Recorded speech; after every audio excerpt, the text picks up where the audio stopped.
All right, we're live. Look at that. We went from 4 minutes. We're just blown through time here down in my basement. We finally got the computer synced. Welcome everyone to episode 67.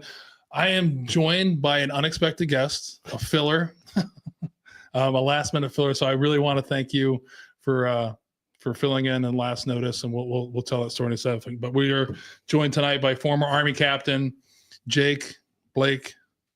Jason's real name, though, right? Jake Blake, or Blake, for all you guys that are big fans of Key and Peele. Yeah. And his brother is actually Aaron Blake, so Aaron Blake. I mean, I wish we could add him on. Was he in the military? He wasn't. No. I would love to see that, though. That could be my dream guest. And if he's listening. As I was preparing everything, I can't how many times I said your name like that, though. Blake. It's like the funniest thing. So again, we'll get more into it, but we'll start off with the quote. This is from the Duke of Wellington.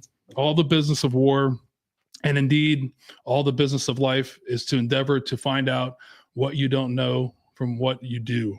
So kind of tied into some military intelligence stuff. That's the number one military intelligence quote. You know what that is if you Google it, right?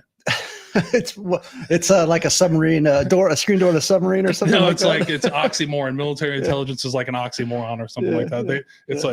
But no, we'll get more into that. But Jake was a former military intelligence officer in his time. So, but I do want to thank you for filling in. It's a great story. We want to thank Mandy for finding you. I thought you were close with Mandy, but you told us a story that's a little bit different than what we expected. No, it's through my wife, and I think through my 9-year-old or soon to be 9-year-old son, who I think is in a class with Rose.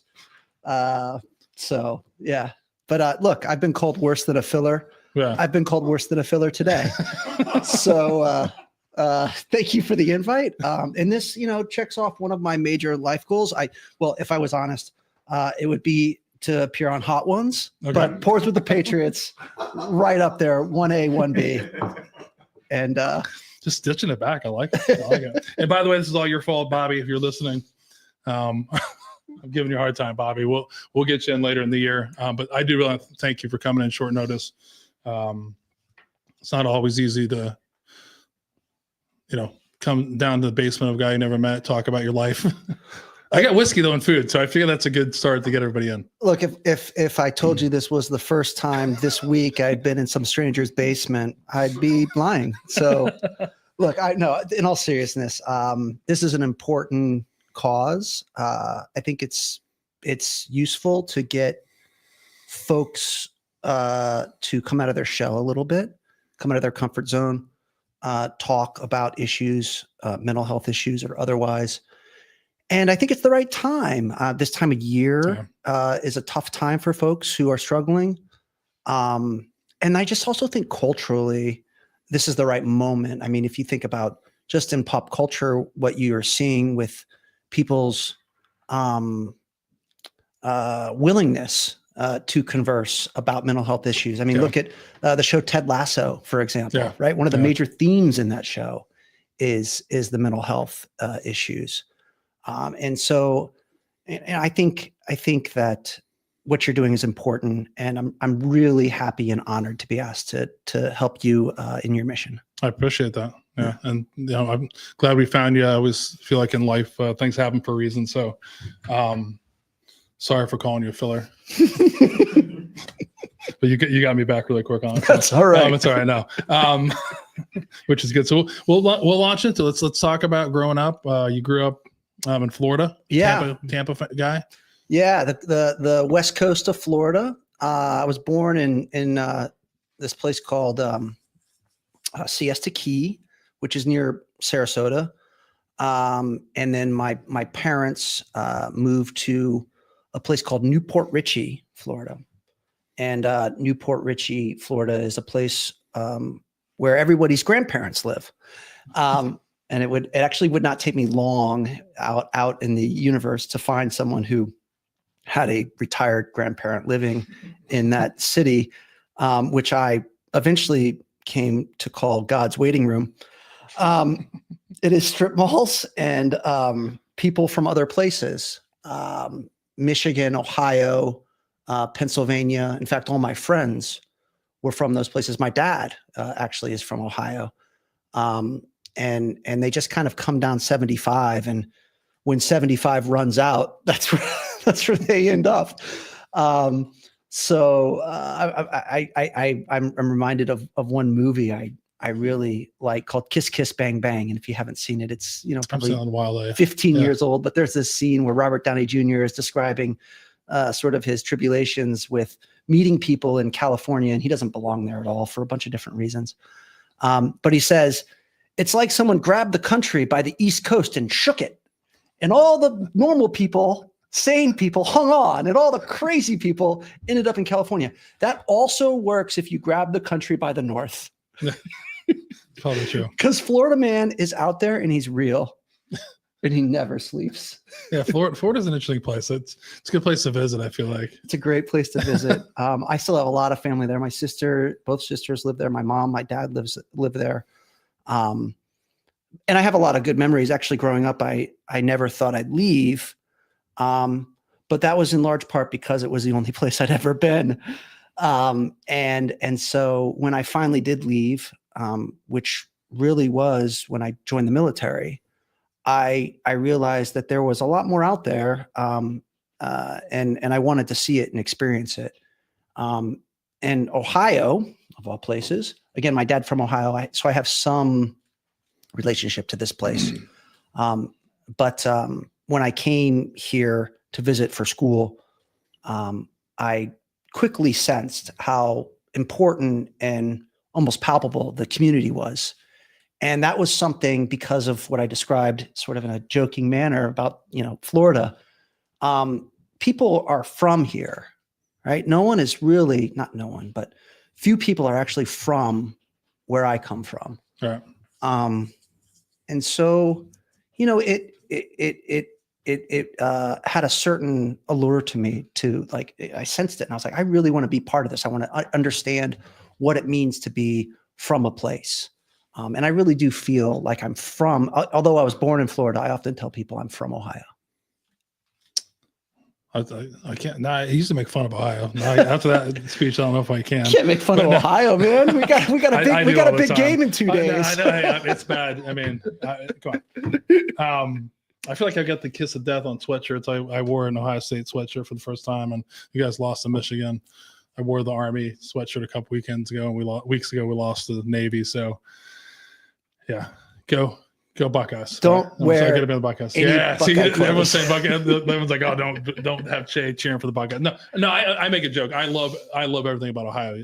All joking aside, I've lived in a lot of places in my life, and when we moved here in 2014, when we had the opportunity to move here, I remember thinking like, Columbus, Ohio, this is no way. And my wife and I flew up from Texas and spent the 4th of July weekend here, and we were like, holy cow, this is a really completely different than what I thought, the Columbus area. Mm-hmm. It's gotten a little bit crazier since we've been here in the past, 10, 11 years, but yeah, it is a great place. It's a great place to raise kids. There's a lot going on. So yeah, I haven't claimed to be an Ohioan yet. I've lived in Texas longer. So I don't claim to be a Texan either. I claim to be a New Yorker. That's where I grew up. So all right. Well, I was just thinking about this the other day. I think last month, I have now lived in the house I live in longer than I've lived anywhere in my life. My sort of the home that I associate with my young childhood in Newport Richey, when my parents were still together, I certainly lived there a long time. And that was, I think, probably 10 or 11 years. But I've just now lived in my home now as of September for 12 years. And so, I feel very connected to my community and to my, the physical representation of where I live, my home, right? My family, my friends, obviously my work.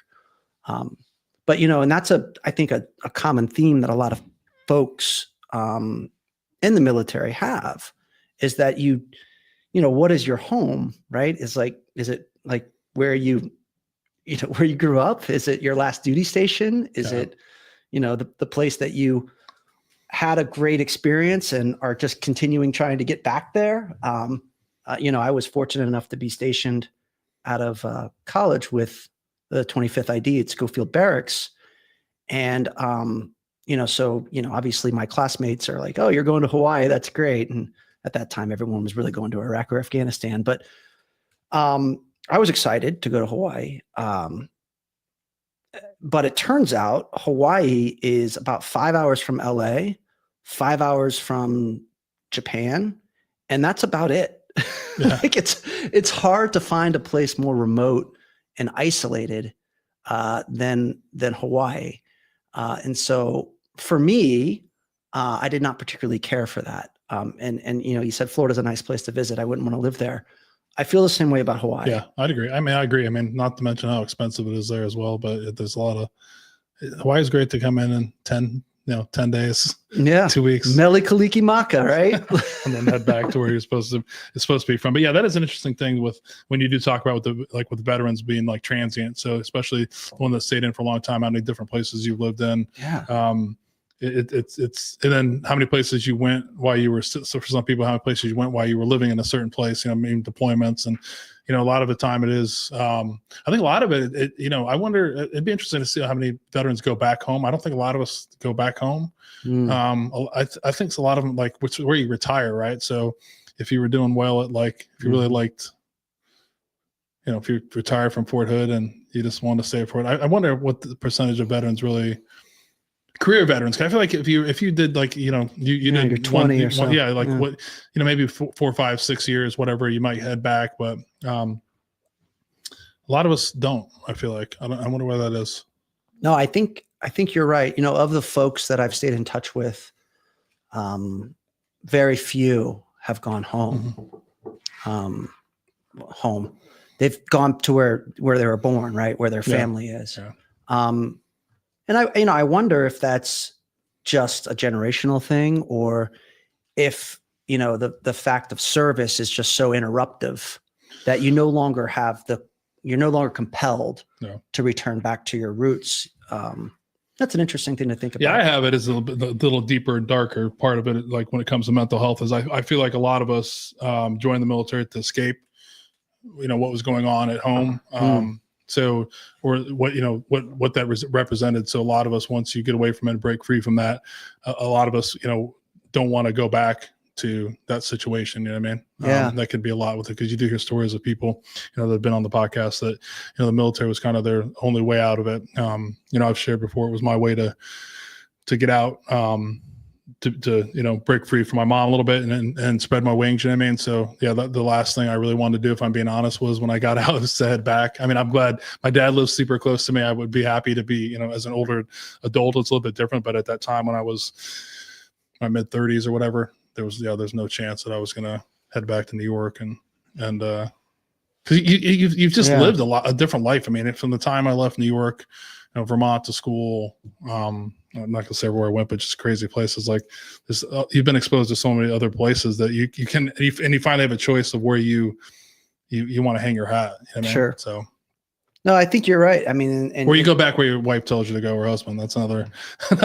Well, that's where you end up going. I think that doesn't necessarily conflict with what I said about, sort of my, leaving of Florida and realizing, I kind of want to see more things out there. I wasn't escaping a bad situation. I was fortunate to have two parents who loved me very much. They got a divorce, but they still sort of made things work to the extent they could. And I have good relationships with them now. So I wasn't escaping anything like that. But I think, like I said, once I left, I sort of realized, wow, the world is wide. Yeah. And I had the fortune, I think, to, when I was ETSing to go to law school, I could kind of look around. I could kind of kick the tires on some places. And, I ultimately chose Columbus, Ohio for Ohio State, partly because I went to a very small school for my undergraduate degree. And when I visited the Ohio State in the law school, I remember standing outside the Horseshoe and reading some plaque about how Jesse Owens broke some records about, and I was like, this is just a completely different world, right? It's a 110,000 person stadium and my college was 2,000 people. I was like, I kind of want to experience this. I fell in love pretty quickly with Columbus and the university. And, I don't know where I'm going to be in 20 years. But if it's here, I won't be disappointed. So let's rewind a little bit. You already mentioned you have one brother, Aaron.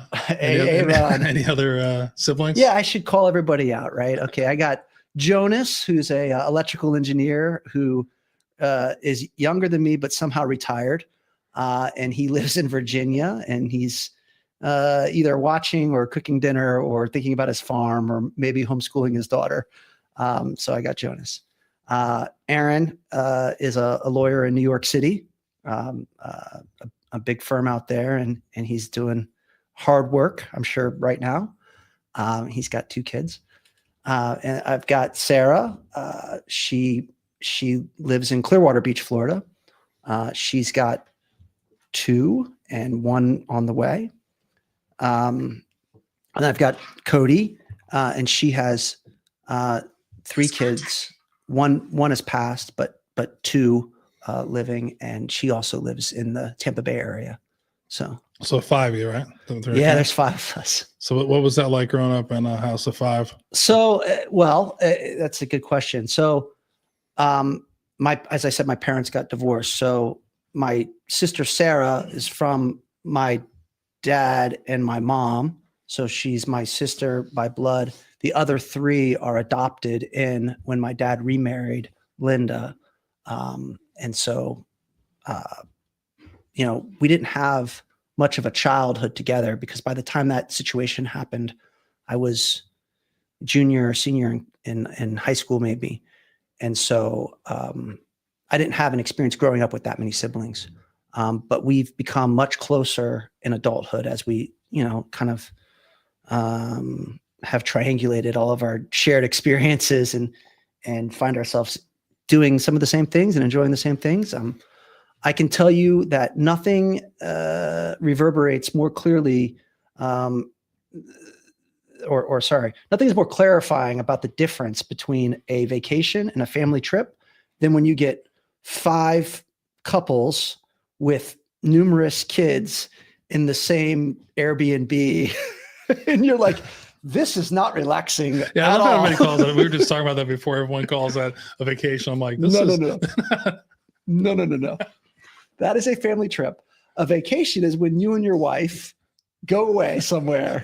Leave your kids. Leave your kids with some unlucky in-law, and you check in once every week. Yeah. I mean, depending on the age, you get away with the week, but no. I feel, it's funny whenever you start talking about everybody, I'm in a different stage of my life now. It's like the boys and their girlfriends. So we just went in August, or I think it was end of August. Yeah. We went to our first, all of the boys and all the girlfriends, we all stayed in the Airbnb together. And that's just a new different vibe. But when you take different families outside the families where everyone has a different outlook or philosophy on life, it can make it very hectic. Yeah. You end up after for me, after like a day, I'm just like, why did we not just stay? No. Why did we have our own Airbnb? No, it's a different, it builds character though. It helps you become tolerant of other people's, I think my wife said at one of the trips we had, I think it was 7 kids under the age of 3. And, it was at least 40,000. Actually, I don't think there was only 7. I think there were, they were in the walls. I'm not even sure they were all ours. They were just they're coming over from the other Airbnb. They were just everywhere. That is a good point. Like, it's a time of year that everybody feels that. It's like one of those things of like, everybody getting together and just all the personalities. But it is important. Like I felt like it was important for me as a parent when my kids were younger to have that type of experience where they get to know everybody. It's exposed to different things. And now that I'm older, a little bit more cranky, the appeal of squeezing into an Airbnb with 20 some other people doesn't really. Well, do you have cousins? I have cousins, but I don't really know them. You weren't close. Yeah, no, we were. So I was close with my cousins. And some of my best memories from being a child were just swimming in the pool with my cousins. And so as much as I'd love to deprive my kids of that experience now, I won't, and I don't, because right, I see the value, right? Yeah, 100%. But I'm also coming from the generation of too, like nobody was spending the night. There weren't these like, there weren't like play parties at everybody's house. It was kind of like you hung out, and then when you were done, whenever it was, everybody went back to their house. There wasn't everybody together. It's a different world. Yeah, I think it's super important when kids are younger to expose them to family and friends and things like that. It's just, especially when they get as the kids, I think it's easier when they're, I'm in a different thing. I think 7 of them little run around when they're younger is easier in some ways than when they can start talking trash. And done. Well, all right. So Worthington spring break is at the end of March. I know exactly who to call to where you live. Just drop them off. Hey, I mean, we can drop them off. We can teach them how to dust. We can get them going down here. We'll take you with us. Where do you want to go? Yeah, there's so many places to go, but that is good. I do like your talk on vacation. Vacation is vacation is what your vacation. I get it. I know you're joking around in some aspects, but that is an important thing. So, growing up, like how old were you when the parents divorced? 13. Okay. Yeah. What was that like? That was tough. Yeah. Yeah, that's not a great age. It's the least ideal age, I would say. Yeah. Why do you say that? Oh, well, I mean, think about 13-year-old boy, right? You're probably a freshman in high school. You're going through puberty, right? You got everything. Like, think about all the other things, right, that are going on in your life, right? You're starting to think about, well, what am I going to be? Who am I? Right? What's my identity? So like, that's like not an ideal time. And I think for me, it actually was not terribly traumatic because I had a lot of things going on already, that I had an identity. I had good friends. I felt like I was successful and good at things already. And, frankly, there were some aspects of the relationship that after the separation, I was like, okay, this is like actually marginally better. Right. Like, yeah, there's bad and good, but, at least there's like a little bit of like some relaxation, some peace, some détente. I think my sister maybe, and I don't want to speak for her, but I think for her, it might've been more difficult, in a lot of different ways. So, if you ask me like if I could change it, I'm not sure I would. Right. I'm trying to put myself back in that position and, how I felt about it. I mean, of course, I'm sure I was sad and distressed and anxious about it, but, I never felt like I was somehow disadvantaged or challenged in a way that, it's not like I don't point back to that and say, oh, this is the reason why I've made X, Y, and Z mistakes in my life. Why do you think that is, though? I mean, because that isn't normal. When you do hear a lot of people, they will focus on the past and say, this is, the reason why my grades started to go down at that point. I was blaming myself. Like, what do you think was, yeah, I don't know. What do you think was different about you? Yeah. Different about me.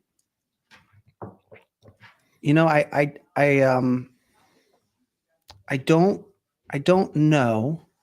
Maybe I was just lucky, that just, 2 bullets hit each other and it just turned out okay for me. Because I certainly would never disparage or dismiss someone who went through an experience identical to mine and had unresolved trauma or a need to, heal, some wounds. But I have great relationships with both my parents.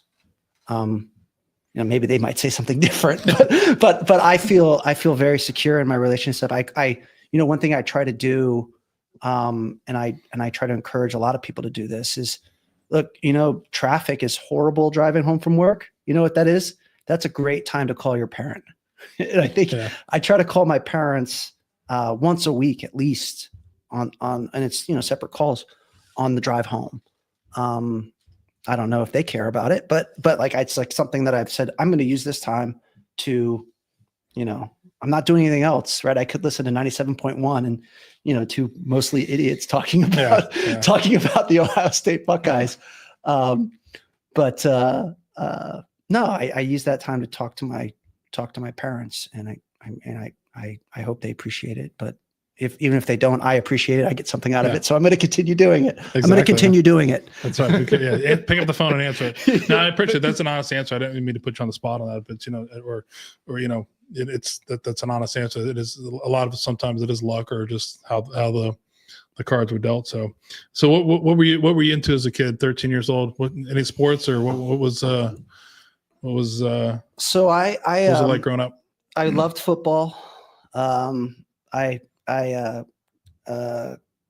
loved football. My friends in high school and I actually, maybe I should have put one of these pictures on there. But we used to travel once a year. Once we could start driving, we travel once a year to a Tampa Bay Buccaneers away game. And we would paint ourselves, and there were 3 of us. Eventually there was one other person, but we'd paint ourselves BUCS, Bucks. And this was like starting in 1997-ish. So this is the old colors, the orange. And they had just changed. Oh, okay. They had just changed. And we went to Jacksonville, Dallas, Detroit, Carolina. We went to some other places too. But we'd take these road trips. We'd get in my friend's mom's conversion van with a VCR and a TV, and we drive straight through to like Detroit from Tampa, Florida. I don't know what that is, 20 hours. And our parents let us do this. I was about to say, like, our parents, I mean, I used to brag about like being able to go like 4 miles or 5 miles on a bike. You're like 20 hours in a conversion van. Nah, yeah, Detroit. Our parents let us do this. It's not clear why. I don't know if it was just hoping you don't come back. I don't know. Maybe it's more of a positive reflection on us than a negative reflection on them. That's the way maybe we should think about it. But yeah, they let us drive to these places, and we'd go there and get beer thrown on us, and get taunted, and when we felt threatened, we'd actually switch the C and the B to spell Cubs. And we just get into Cubs formation. We'd say Cubs formation. And I was the B, and eventually a 5th guy joined us, and he became an exclamation point, which was fine. And it was better because we have to, so we could split the driving up more. I remember one time they referred to me as drunk bumps. Because I would fall asleep constantly while driving. It didn't matter what time of day or how long. They would just fall asleep, and which proved to be actually a pretty good skill for the Army, right? They put you stick you on a C-130. I could sleep pretty much anywhere. I could sleep anywhere, right? Right. You're like, right, exactly. Time to jump. All right, there's one thing I know that I would never have been as a helicopter pilot, because as soon as I get in every helicopter I get in, I feel like I'm like, it just sucks. Yeah, it sucks. Trains, you're just like, fall asleep. It's like, yeah. So yeah, but there was one time where I was getting tired, and my friend James, who turned out to be an aeronautical engineer in his grown-up life, we switched while driving, and when the others woke up, they were like, "Wait a minute," yeah, and so that was So obviously we weren't making great choices, but we survived. So the question is, would you let one of your children drive 20 hours to go to it depends on which one. The oldest, absolutely, she could do it. Actually, she'd be fine. She'd be great at it. The 2 boys, absolutely not. Yeah, they're young still. They're 8 and 4. So I got a chance to change their outlook on it. But yeah, like I think every parent is like, I've loved to brag about it. I'm like, there's no way my parents would let me drive 20 hours. And yeah, I mean, you can't take that back. So question we asked a lot of people, was anybody else growing up in the military that you, in your family, immediate family, or any people you knew, coaches, anything like that? So the answer is mostly no. my grandfather was, like a lot of people in that generation, a World War II veteran, was a tail gunner. But no one in my immediate family. In fact, when I told, so in high school, I toyed with the idea of applying to an academy and spent a summer actually at the Coast Guard Academy at a program they had, and enjoyed it a lot, but ultimately decided I wasn't quite ready to do that.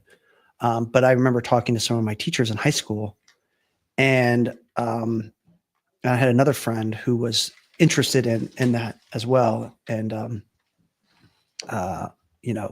they all felt like he would be great in the military. Me, on the other hand, would be a wretched person in the military, because I was a bit, I don't know, that not disruptive, but I was the class clown, right? I mean, I was certainly someone who was known for antics, and so those teachers were like, Jake, like you're like, you have to make your bed every day, right? I was like, that's the least of my problems. Like, if that's the I can make my bed everyone can do that. Do I currently? Yeah. No, but that's an easy skill. I know how to do it. I just don't want to do it. Yeah, I just don't want to. But so the answer is no. But I was always kind of drawn to it at an early age. I remember being 5 or 6 and seeing Top Gun and saying, "Ooh, that looks like fun. Is that what it's like?" No, it's nothing like that. Yeah. but I was always drawn to that. And so my origin story for the military is I was in college. I did not really know what I wanted to do. I was studying history. I came into college thinking I wanted to be a lawyer, and maybe a teacher of some sort. And then but I joined ROTC sort of like on a whim, late, not right away. So I had to do some like catch up. So the thing was, okay, you can join at the end of your sophomore year, but you have to go to this special camp it was at Fort Knox. Over the summer, you had to spend, I don't know, 4, 5, 6 weeks maybe at Fort Knox. I forget how long it was. And a lot of characters there. You can imagine, like college sophomores who have no experience with the military whatsoever, just showing up and okay, this is a good idea. Yeah, it's like, so here we are, right? And at the end of that, they ask you, okay, like, well, they either offer you a scholarship or they don't, and and they do you want to accept it? And I accepted it, and then 2 weeks later, the towers came down. Yeah. So I was like, okay, I'm in. Yeah, I was going to ask that. Yeah. So it's a different time. You graduated from high school in 99. Yeah. A couple of years later, like totally you said, the world changes pretty quickly for a lot of people. I mean, for everybody, but it's that's always. I love talking to people your time frame, because it was like it happened like right when you were new into it. Like I'd been in for a while. So it's kind of, I don't want to say we were like looking for a fight, but I guess we were looking for a fight. So we kind of were like, I don't know. I feel like I was probably the most ready for it than I'd ever been. Than a lot of people when you start talking about being just accepting a scholarship to be an officer or be in basic training. We've had people talk about it. It's just a crazy time. Like, so what was that like? You fall on and decide to be an Army officer. They give you a scholarship, and then all of a sudden the world is turned upside down. What's your thought process at that time? Yeah. So, so you're exactly right. Right. When I decided that it was something I wanted to do, the most significant deployment that the military had done was Bosnia, which is a place you can go as a tourist now. In fact, I went over the summer. I went to Bosnia, and it seems like a nice country. But so there wasn't combat, right? Yeah. And that changed, in the course of a morning. I remember everyone, I think, probably remembers where they were. And I was on my way to a military history class of all things. And Professor O'Keefe, and if you ask my wife, she'll say, Jake has a terrible memory for his teachers. I love teachers. Both my parents were teachers. We don't pay teachers enough. We should pay teachers more. but I don't know their names. Right. But I don't remember their names. But Mostly. I mean, but I remember Professor O'Keefe, history professor, and he was from New York.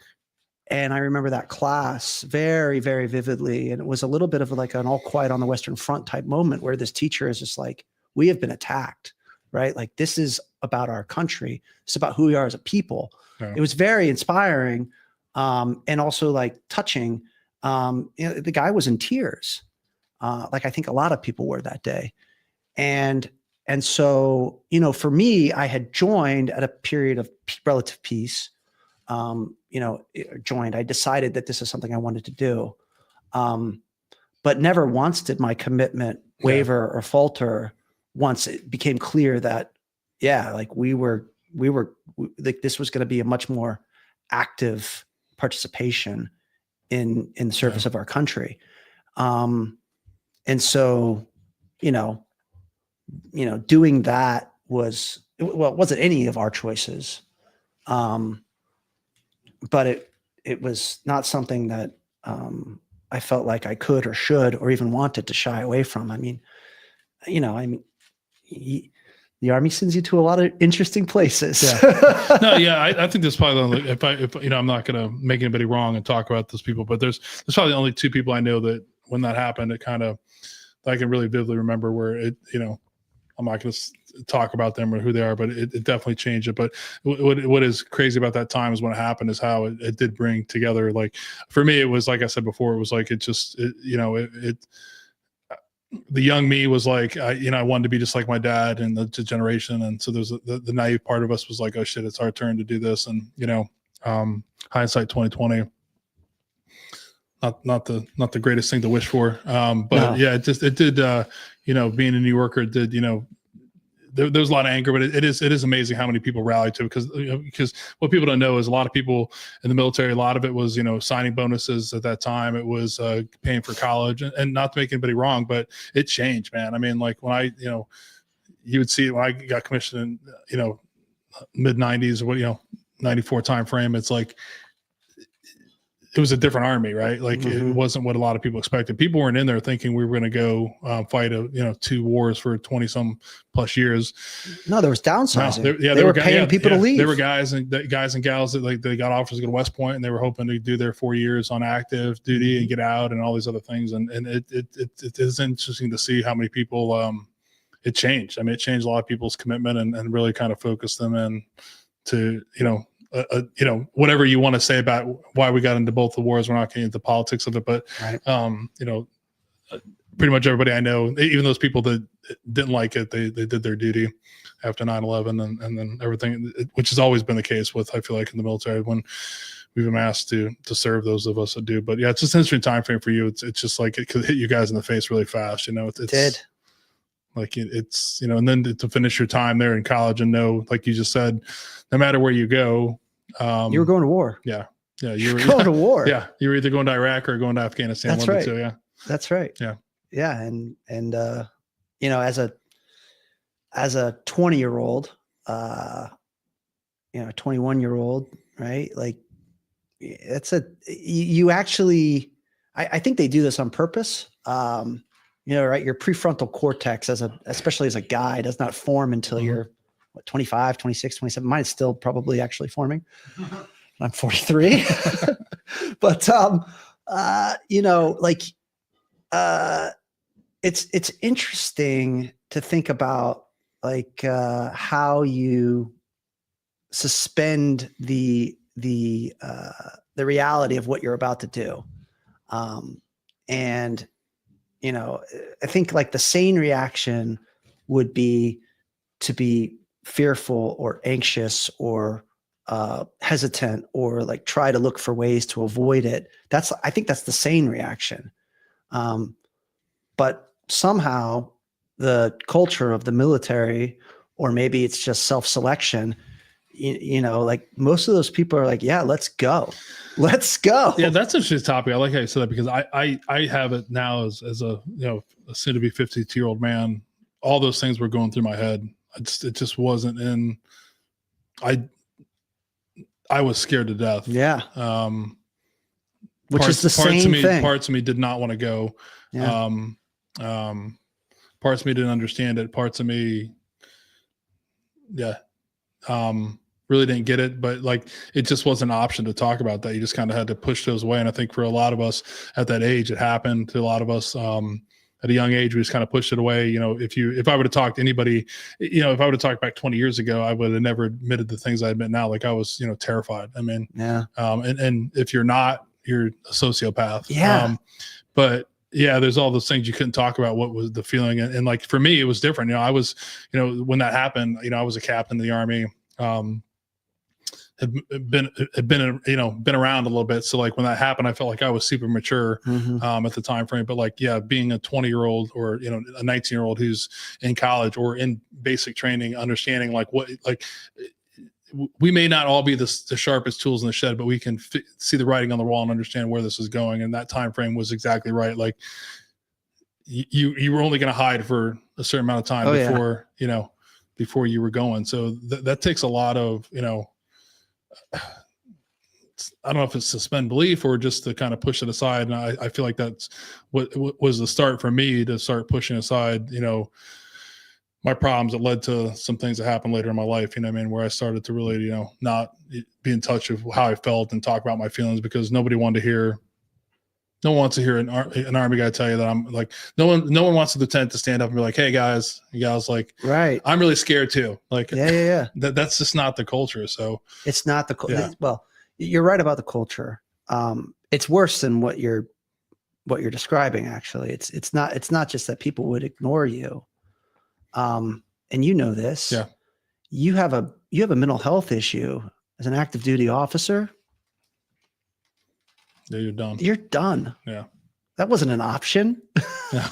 Come on. No. Like, I mean, as an NCO, like, you're done. Yeah. They put you in the room without your shoelaces, put you on some sort of watch. Come on, your career is over. Yeah. So that was like that. And I think it's better now. I remember when I left active duty, went into reserves, while I was in law school. I remember there was a lot more training about this, because you started seeing the mental health stuff come to the fore. Or maybe it had always been there, just like they started tracking it. And so I honestly don't know. And that's why I'm so appreciative and so eager to participate here, is because this type of effort, right? I think you got to normalize this stuff. Yeah, that's what we, you know, started talking about, the conversations and just talking about. Yeah. Like I guess I was sugarcoating a lot of it, because it is, yeah, like I did a lot of self-reflection and look back at those times of like when I had someone that was struggling, especially as subordinate. Like I really like prided myself on, I consider to be a good officer, but man, I was not good to a lot of people when it came to the mental health part about like, right, when they were struggling with somebody, the first thing that came out is calling them a pussy or right, making fun of them, or right.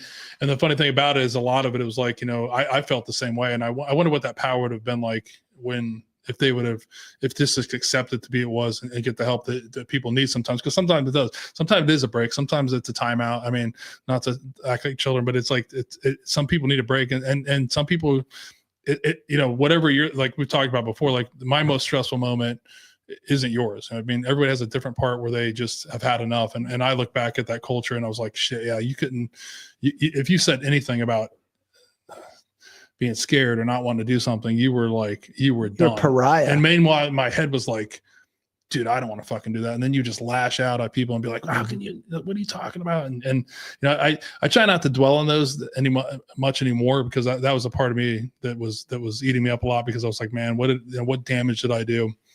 You know, at being part of the culture. But at the time, like nobody was changing that culture. And like now it has to change, because we're killing ourselves at an astronomical rate. Both, you know, veterans as well as, you know, the active duty. It's a readiness issue. A little bit, yeah. It's a readiness issue. Yeah. How are you going to be an effective fighting force if you have some significant portion of your warfighters who have mental health issues? Yeah. Like, right? I mean, I'm going to make a joke, but we can't all be Marines.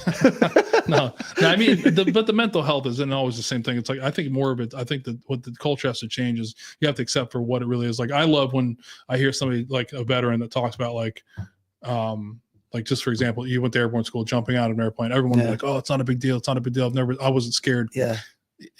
Whatever, dude. Like, you can fucking tell him that or that. Right, Like, dude, right.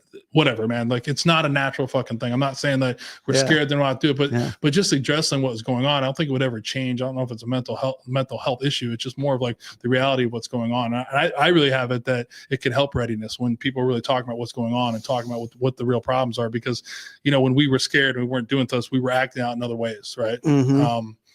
It just wasn't a good time. And I think we're seeing that now. I think I'm hoping, and why I started doing this and why I started talking about mental health with veterans is that I just hope it starts to dive down the other way. But like, I think we're all seeing the generation of veterans that's what it was like. I mean, it was like, you couldn't say how you felt. 8, 9 deployments, and you had to act like it was normal. Yeah. Like, you talk to some of these guys, gals, 8 or 9, 6, 7, 8, 9 deployments. That's a lot. But let's just say 5, 2 divorces. Yeah. They haven't seen their kids in 5 years. They have a drinking problem and they have an anger problem. I wonder why. I mean, I really deep down wonder why that person wants to, take their life or really is not doing well in the world. There's a lot of, I feel like things that got to get put together, and it takes, conversations like this, it takes bigger things happening, which they are, and addressing. But I from the times of talking to people that are still in now, it's definitely a different culture, which is I'm truly thankful for. Well, I saw it coming for myself personally, which is why I got out. Yeah. Like, my last deployment was great. It was a great deployment, great leaders, different leaders, did really meaningful stuff. Enjoyed a lot of it, but my XO it was a 15-monther. We got extended. We were in the Rumsfeld, right, push or whatever it was. But my XO and our artillery officer and our battalion, we were in a remote little fob, just a battalion, and plussed up with some loggies and some other stuff. They had been gone for, I was on my second deployment in 3 years, and I'll tell you something a little bit. But these guys had done, like you said, 3, 4, 5. And my XO, great guy. He had, I think, 5 daughters, and he had been around in 7 years around for probably less than 2 years. Come on. Yeah. Like, I was like, I didn't have kids at the time. I was like, but I want kids, but I'm not going to raise them like this. Like, that's not right. Like, that was not my vision of parenting.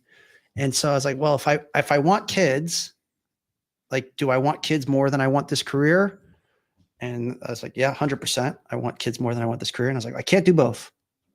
So I chose the second worst profession for raising kids, and that's being a lawyer. I haven't seen my kids in 5 years now. Right. Yeah. As it turns out. I should have stayed in the Army. No, I would have seen them more. So rewind, we talked about the deployments. Let's go back to college. How did you choose to be a military intelligence officer? Did you choose, or was it chosen for you? Yeah. So a couple things. First off, I'm a big believer that people should try to do as many things in the environment in which they can survive as possible. So I wasn't going up in the air and I wasn't going under the ocean. I'm a decent swimmer, but my understanding is these boats go way out, apparently. Got swim a long way to get back. So I was like, okay, Army would be for me, right? Because if things go wrong, I can always walk. So that was number one. And the ROTC, I went to a school, Stetson University. Shout out to the Hatters. They had a ROTC program way back, but that had largely gone defunct, had been mothballed. And so a school, Embry-Riddle Aeronautical in Daytona Beach, which was about 20-ish minutes, depending on traffic, was starting to try to create, like, come into Stetson and recruit to get people from Stetson to join that ROTC program. And the Army ROTC happened to be ones that were doing that at the time. And so I I signed up with them, and I toyed with the idea of, because generally everyone at Embry, they all wanted to be helicopter pilots, right? Or if they're in the Air Force or ROTC, they wanted to be, fighter pilots or something. There were a few folks who wanted to be infantry and stuff like that. But mostly it was pilots. And I was really torn myself between, again, follow my rule, I'm not flying. Like, I don't want to fly. Yeah. I've never had that, but I was torn between infantry and military intelligence. And, ultimately I chose military intelligence with the idea, as I had learned, that what happens is a lot of folks, particularly men, they get temporarily assigned as an infantry. And so you do your junior officer, you do first, second lieutenant, first lieutenant, you get your platoon leader combat experience. Maybe you'd be an XO of a company or something, as an infantry officer. And then you would switch MOSs. You'd go to the Army advanced course, or the military, the captain's course, and then, become a military intelligence officer. That branch detail. The branch detail. Yeah. That's right. We're getting old. I haven't thought about any of this stuff in 20 years. Yeah. But that's, and so that was sort of like, I expected that, right? I was like, oh, it's sort of the best of both worlds. However, it turned out they just branched me directly into MI, and it was part of a huge ramp up in that MOS in general, right? There was a huge need for that specialty, with the war on terror and all that. And so I found myself, directly into MI, which I was fine with. And I was like, well, this is a skill that I can probably, parlay into some career after the military if I don't stay in. So I was fine with that. And I knew that as a guy, high likelihood I'd be assigned to a infantry brigade or battalion anyway. So, 6 in one hand, half a dozen in the other. And that's ultimately what ended up happening. The intelligence part, I don't know. Was it, maybe there's some amount of like hubris there, right? Like, oh, I'm an intelligence officer. Doesn't that sound cool? It's like almost a spy, but not quite, but sort of. Conscious of the joke, right? That you led with, right? It's ironic, right? But it did sort of suit my nature, I think. I'm naturally curious person. I think I do a reasonable job of assembling facts and creating, putting those together to form a picture. And so, it suited I think it suited my skill set. And it got me close enough to the action that I could feel. I used to say that, like, look, I could get as much of the bullets flying as I wanted, and then when it got too hot, I could say, I need to go write a report. I gotta go a report. I gotta write a report. And the good thing about it is my computers need climate control.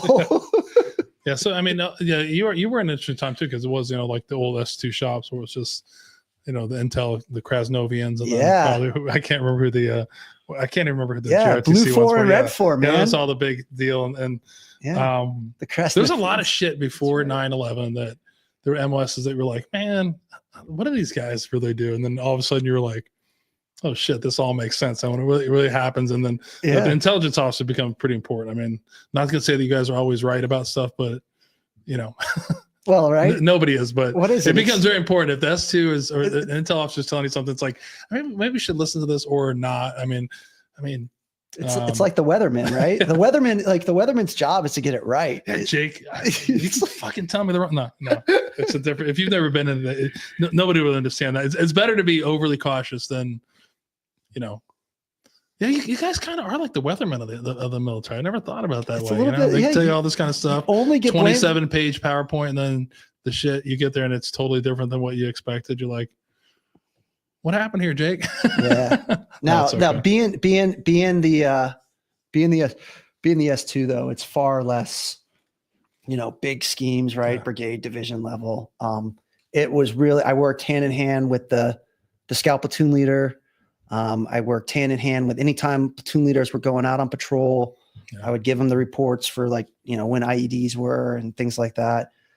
Different areas where we'd have, a lot of activity. And so it was much more hands-on with the whole system. And, I deployed as a second lieutenant, as a platoon leader for a ground surveillance system. You want to talk about outdated Krasnovian stuff, GSS, those little guys, they dig holes in the ground. They put out some like seismic acoustic sensors on a bridge, right? Or maybe like a magnet, some sort of magnet sensor. I never fully understood it, even though it was my platoon. They would go out there and it's like, and I'd be back like with the maybe a infantry company commander or a battalion company commander. And it's like, okay, your guys are reporting they're getting a hit. And the battalion commander would be like, should we fire? And I'd be like, well, I don't know, sir. It could be a truck of some sort. Or it also could be just sheep. It could be a coyote digging it up. Could totally also just be false positives, because I'm pretty sure that specialist so-and-so doesn't really know what he's doing. He'd like look at me and I'd be like, you can't. I was like, sorry, you can't fire on it. And then usually there'd be someone else there, like a battle captain or like a JAG or something. It's like, yeah, you cannot fire on that. Good call. Good call. Yeah, it is. You're in the time frame. Like I guess it's kind of digress here. Let's have a pour first. All right, pour. We'll take a break for a pour. You already tried it, but you told me you're a big Eagle Rare fan. You don't get it a lot, so we haven't had Eagle Rare out in a while. But Eagle Rare is from Buffalo Trace, which is located in Frankfort, Kentucky. Is owned by the Sazerac Company since 1992. It's been known from several distilleries throughout time. The George T. Stagg Distillery, Old Fashioned Copper, OFC Distillery. Eagle Rare was first introduced in 1975 and was among the last new bourbon brands introduced prior to what we consider the small batch bourbon era. Eagle Rare has been distilled, bottled, and marketed by many companies. Sazerac acquired Eagle Rare from Seagram's in 1989, and the original 101 proof 10-year-old there was a 10-year-old was discontinued in 2005. I would have loved to have some of the higher proof stuff. I think we have, actually. It'd be a good one tonight to have. Eagle Rare 10-year-old bourbon is made with Buffalo Trace's mash bill number 1. It's the most common overall mash bill. It is referred to the low rye mash bill. Reportedly has less than 10% rye. They won't tell you what's going on. Buffalo Trace and Sazerac like to keep everything very secret. This mash bill is also used in brands like Benchmark, Old Carter, Buffalo Trace, E.H. Taylor, and then also your favorite, George T. Stagg Jr., and Stagg. We'll talk about that later. All these brands share the exact same mash bill. And for a lot of people, they consider mash bill number 1 as to be representative, like Buffalo Trace's, signature mash bill or profile. You can call it generic. No, it's what they consider. Like most of those brands you talk about are what everybody loves. I mean, it's considered probably that mash bill that everybody goes cuckoo for. So the one we have today that you already tried some. This is actually a private barrel pick from Linway Liquors in Massachusetts. It's 90 proof. This is 10 years old. The mash bill, like I said, is Buffalo Trace's low rye mash bill, which is undisclosed of exactly what it means. So secret. It's funny now. I've been into this for a while. There's a couple distilleries that hold so tight on what is going on, and then watching on on social media what everybody will break it down. And I feel like somebody could send a sample and figure it out by now, but they try to keep it hidden. But great one. I'm glad we could get you another Eagle Rare. You said you haven't been able to get in a while. It's been a long time. This is a good one. So yeah, it's been a long time. Enjoy. Thank you. You're welcome.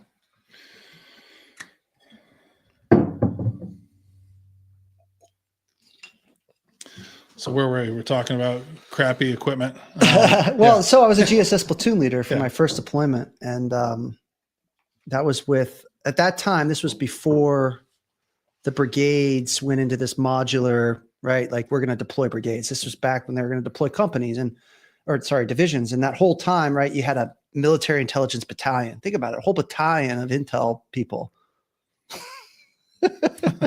Yeah, it's hilarious. Seems like a good idea. Was it? And so I was with 125 MI battalion, and Bravo company, and I was given a platoon. And I got to, and going back to a point you said about like, being hua going forward. I've heard that term in a long time, hua. Being hua, right? So I got, I'm backing up. I got married right out of college. And got courthouse marriage because I was going into the Army and I knew I was getting deployed. And I was like, well, I need to make sure I'm taking care of this person. And, spousal benefits are better than live-in girlfriend benefits. Yeah. And so, so we got married, for better or for worse. And then, got to my duty station after basic course. And I land in essentially a day or two, right? And, you filter your way into your unit and it's like, hey, welcome. I'm like, where is everybody? And they're like, they're in Iraq. And I was like, oh, well, how long? Does that mean I have to go? how long they've been there? They've been there 4 months. And I was like, okay. And you got a platoon waiting for you. I was like, great. I was told before I got there that, look, your unit is deployed. You have, 90 days of stabilization. You can go and you can stay and stabilize for 90 days. Right. But I'm there. Right. And there's pressure. It's like, do you want to go or do you want to stay here for 90 days? And it's like, what are you supposed to say? Well, the same thing to say is, I have a new wife. We just moved into a place. I'm going to stabilize and then I will go. Right.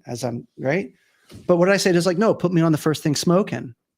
Right. Because maybe, like you said, I'm a psychopath. I don't know. But I was like, put me on the first thing smoking. So I don't know. It felt like 2 weeks later. I don't remember. Yeah. 2 weeks later, I was sleeping on a 131 doing circles over Kirkuk airfield. Right. And landing and, met my platoon the next day and no idea what I was doing, really, even where I was. I had a platoon sergeant who knew what he was doing. Thank God. And this was my platoon, right? And here they were. And I had to, do whatever it is I was supposed to do with them. That was an interesting experience. Redeployed after some shenanigans. And then, came back. And then, then there was this whole idea at this point, right, of stabilization for units. This is clever what the Army did. I was actually very smart. They're like, we are going to stabilize units. Like, look, we're not monsters. You get deployed, your unit gets deployed. We're not going to redeploy that unit for whatever it was, a year or 18 months. I forget what it was. Right. But what they didn't stabilize were the people. Yeah. so I land, and about 3 months after we get back, they're like, hey, Lieutenant Blake, there's a unit that's getting ready to go to Iraq again. And they need an S2. And I know you're only I might have been a first lieutenant at this point. Even though you're only a first lieutenant, you're close enough to captain that you could probably go do this. And, and it's like, but do you want to do it? And of course, because, right. Yes, I want to do it. Absolutely. Right. I'll do it. So I switched from which was the 125 was going away and they were putting the various companies with the brigades. So I switched from 2nd Brigade to 3rd Brigade, and then was slotted in as the S2 with 227 light infantry. And then we left, I don't know, 6 months after that.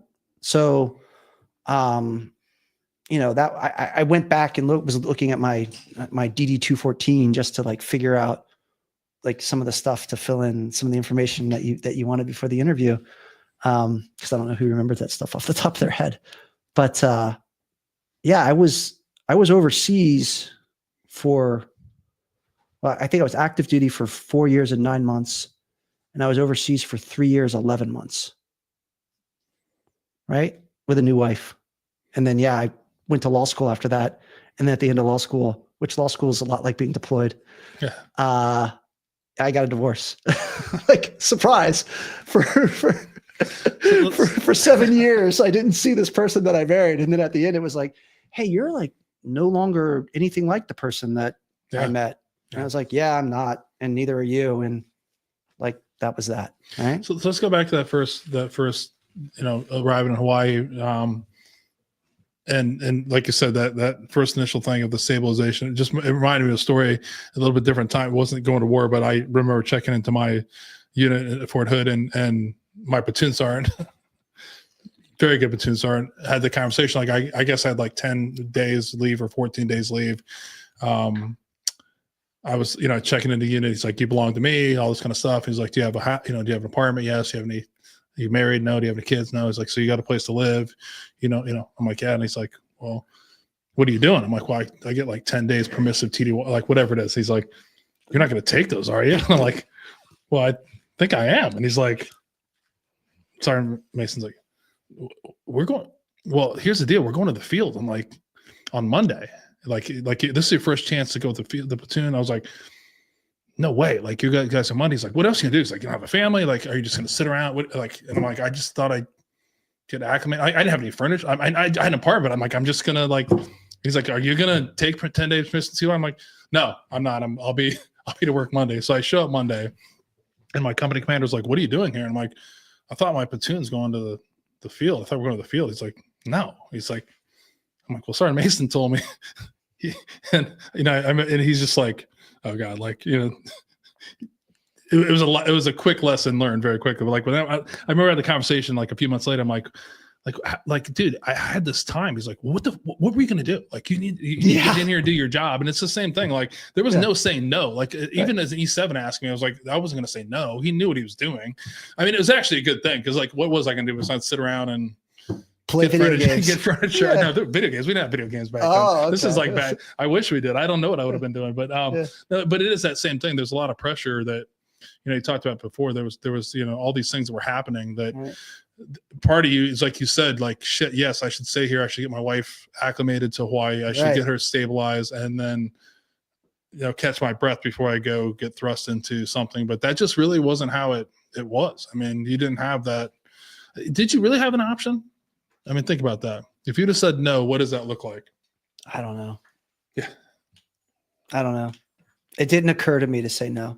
Yeah. No. True. And look, it's a lesson, right? Like, and I don't think the military is unique in this regard. We all have careers, right? And you have these ties, these pulls from your career. And whether it's the military or, a doctor, or, what I do, a lawyer, or you're working in a company, or you got your own business, or you're doing a podcast, like whatever it is you're doing, there's these demands on your life. And you can always, like, that thing will never stop being needy, ever. It will never stop being needy. No, I agree. But I think there's, as I've gotten a little older, I think I've learned this complete sentence. No.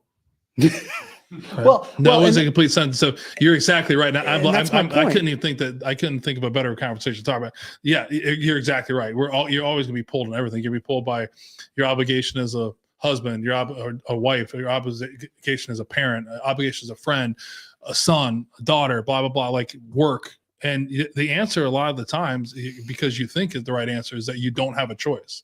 And I've seen a lot of people, as I'm getting older now, a lot of people that learn the word no in that complete sentence. Yeah, they're doing.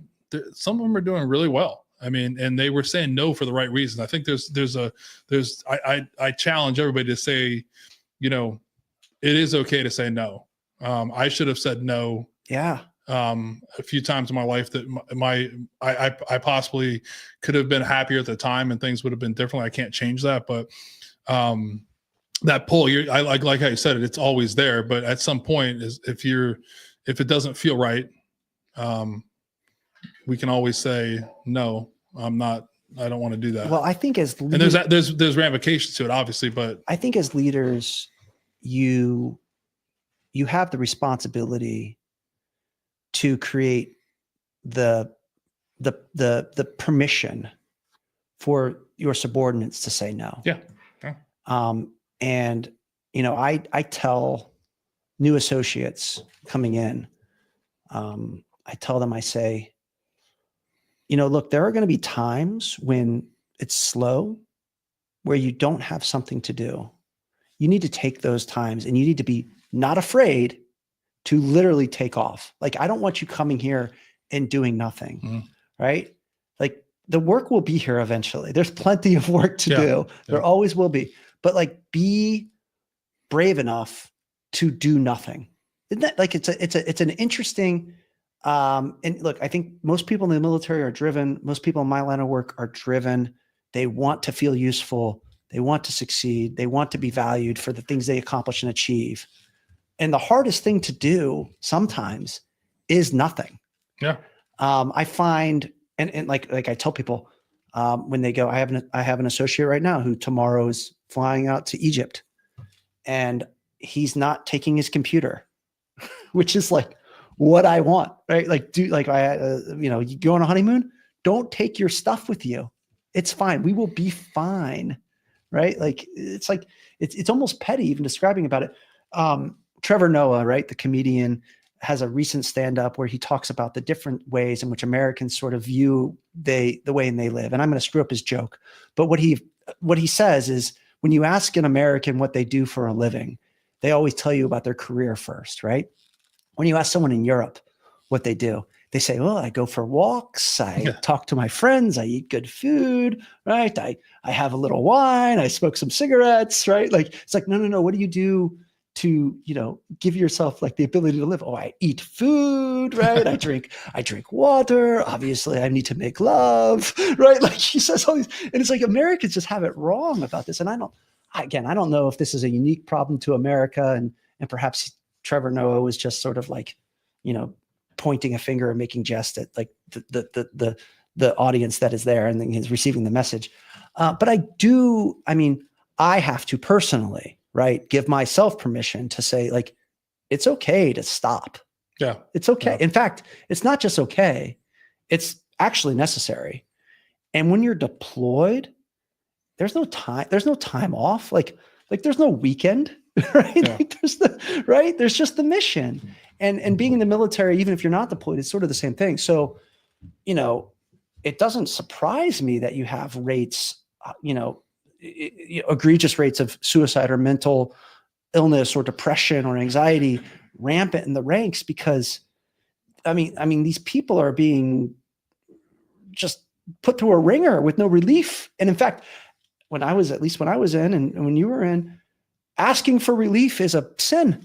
Yeah. You're letting your team down. So, I think if I was in the military now, if I was leading men and women now, I would attempt to give them the permission to actually take that time. Yeah, that's interesting, because I think it's like that war is a young man's game. It's a young man's game. So all those things you talk about, it's interesting to go back and how would you be as effective? Because everybody had that same feeling. I do love to be able to say, like, I would love to have told them my platoon, my company, everybody, how I felt all the time. My bosses probably wouldn't have worked out well for anybody. There has to be some people kind of corralling that, like, keeping the mission on point. Yeah. I understand that. And as I've gotten older, I was like, if I were to go back and I wasn't always the greatest at, like, when I was being told, like, that's something about military is everybody always thinks like all they are is people that follow direction, and you tell them to do something, they do it all the time. I don't think I was like that all the time. I did have, if I didn't think something was right, I would say something about it. But when you look back at, like, letting people say no, like if I was like a platoon leader, imagine the young platoon leader, the same thing you were, and somebody told you, hey, it's now 6 o'clock. We're supposed to go home. We're now going to clean, go and empty all of the, what do you call under the, I can't even think about, like, the oil, the under the Humvees. We're going to empty them all out. We're going to put new, fresh, whatever in there. And we're just going to do a little motor pool. Yeah. Everyone would be like, they'd be like, come on. They'd be like, no, like if somebody told you no, right, you'd have freaked the fuck out. Yeah. But in reality there was really at that time, there were 2 or 3 people that needed to say no, that something was happening at home that wasn't good. Kid was sick. Yes, wife exactly. needed something. Yeah. Right? There's all those other people. Like, I feel like, I look back at it, I make a joke that and I think people think that same way. I think they think the tire's going to come off and the whole thing's going to crash. I don't believe that, because I believe at the time everybody had done it, but there were 5 or 6 people that, and there, you know, let's say there are 5 people, and the problem is those 5 people needed help, and then there were like 10 people that knew those people needed help. They were friends with them, and like, this fucking guy, like Jake does not need to be here. He needs to go home and be with the sick kid or the wife that's having a hard time. And that's where I think it would be interesting as you, and I hope that culture changes as a leader. I think I've been more effective as a leader now doing that, because I can understand that when somebody told me no, like, why are you telling me no? Why don't you want to do this? Because we weren't ever trained to listen to that. It was just like, no, you're an E4. You can't tell me no. If you tell him no, I'm going to give you an Article 15 and the blah, blah, blah, and that's all kind of shit. And then meanwhile, you find out later on why they were saying no is, you know, their, you know, mom was, you know, the baby's mom was sick, or they're going through like some serious problems. I think in life, I don't want to tell everybody to start telling people no, but you know, think it through. Sometimes you do need to say no, and it's okay to say no. Like I've started to learn that in my life as well. I just started doing that when I turned 50 years old, to say no. I'm just not doing some things. It's just not. It's not good for me. Not good for the people around me, and it is okay to say no. I think that's right. Yeah. I think that's right. You know, I've become, like the military lends itself, I think, to leadership styles that largely depend on fear and consequence. And, you know, I certainly carry some of that forward into my parenting style, much to my chagrin and probably my wife's chagrin as well. But I do try to lead more relationally now, both at home and at work. And I feel like that's a more, there was this slogan I remember as you leave the gate at Fob Warrior, which was leadership is not likership. And I was thinking about that, right? Like, you know, the leader who wants to be liked is weak, because then they're not going to make their soldiers do the hard thing. And so I was like, I always struggled with that saying. And maybe it's because naturally, I think I want to be liked, right? I generally want to be someone who people want to be around, right? Like at the end of a lunch or a meeting, I want people to say, oh yeah, that was a good dude, right? Yeah. You know, but having observed different leadership styles, the most effective leaders, it wasn't likership, but it was relational. It was like, I respect this person immensely. I maybe even love this person in a very like father-son type way. You know, leadership by fear, by discipline, only works to the degree that the thing that they ask you to do, as long as the thing that they ask you to do is less of a consequence than like them being disappointed with you, you'll do it. But as soon as it becomes a greater, like as soon as the thing they ask you to do is a greater consequence than disobeying, they're not going to do it. Yeah. Right. But if you respect someone, if you have a relationship with them, you'll do anything for them. Right. Like if you asked one of your sons to do something, right? Like it depends on which son, but yeah. It depends on which son, right? Like, but they would go, like they would move heaven and earth. If your dad asked you to do something, you would move heaven and earth. And that's not because they're afraid of you or you're afraid of your dad. It's because of something else.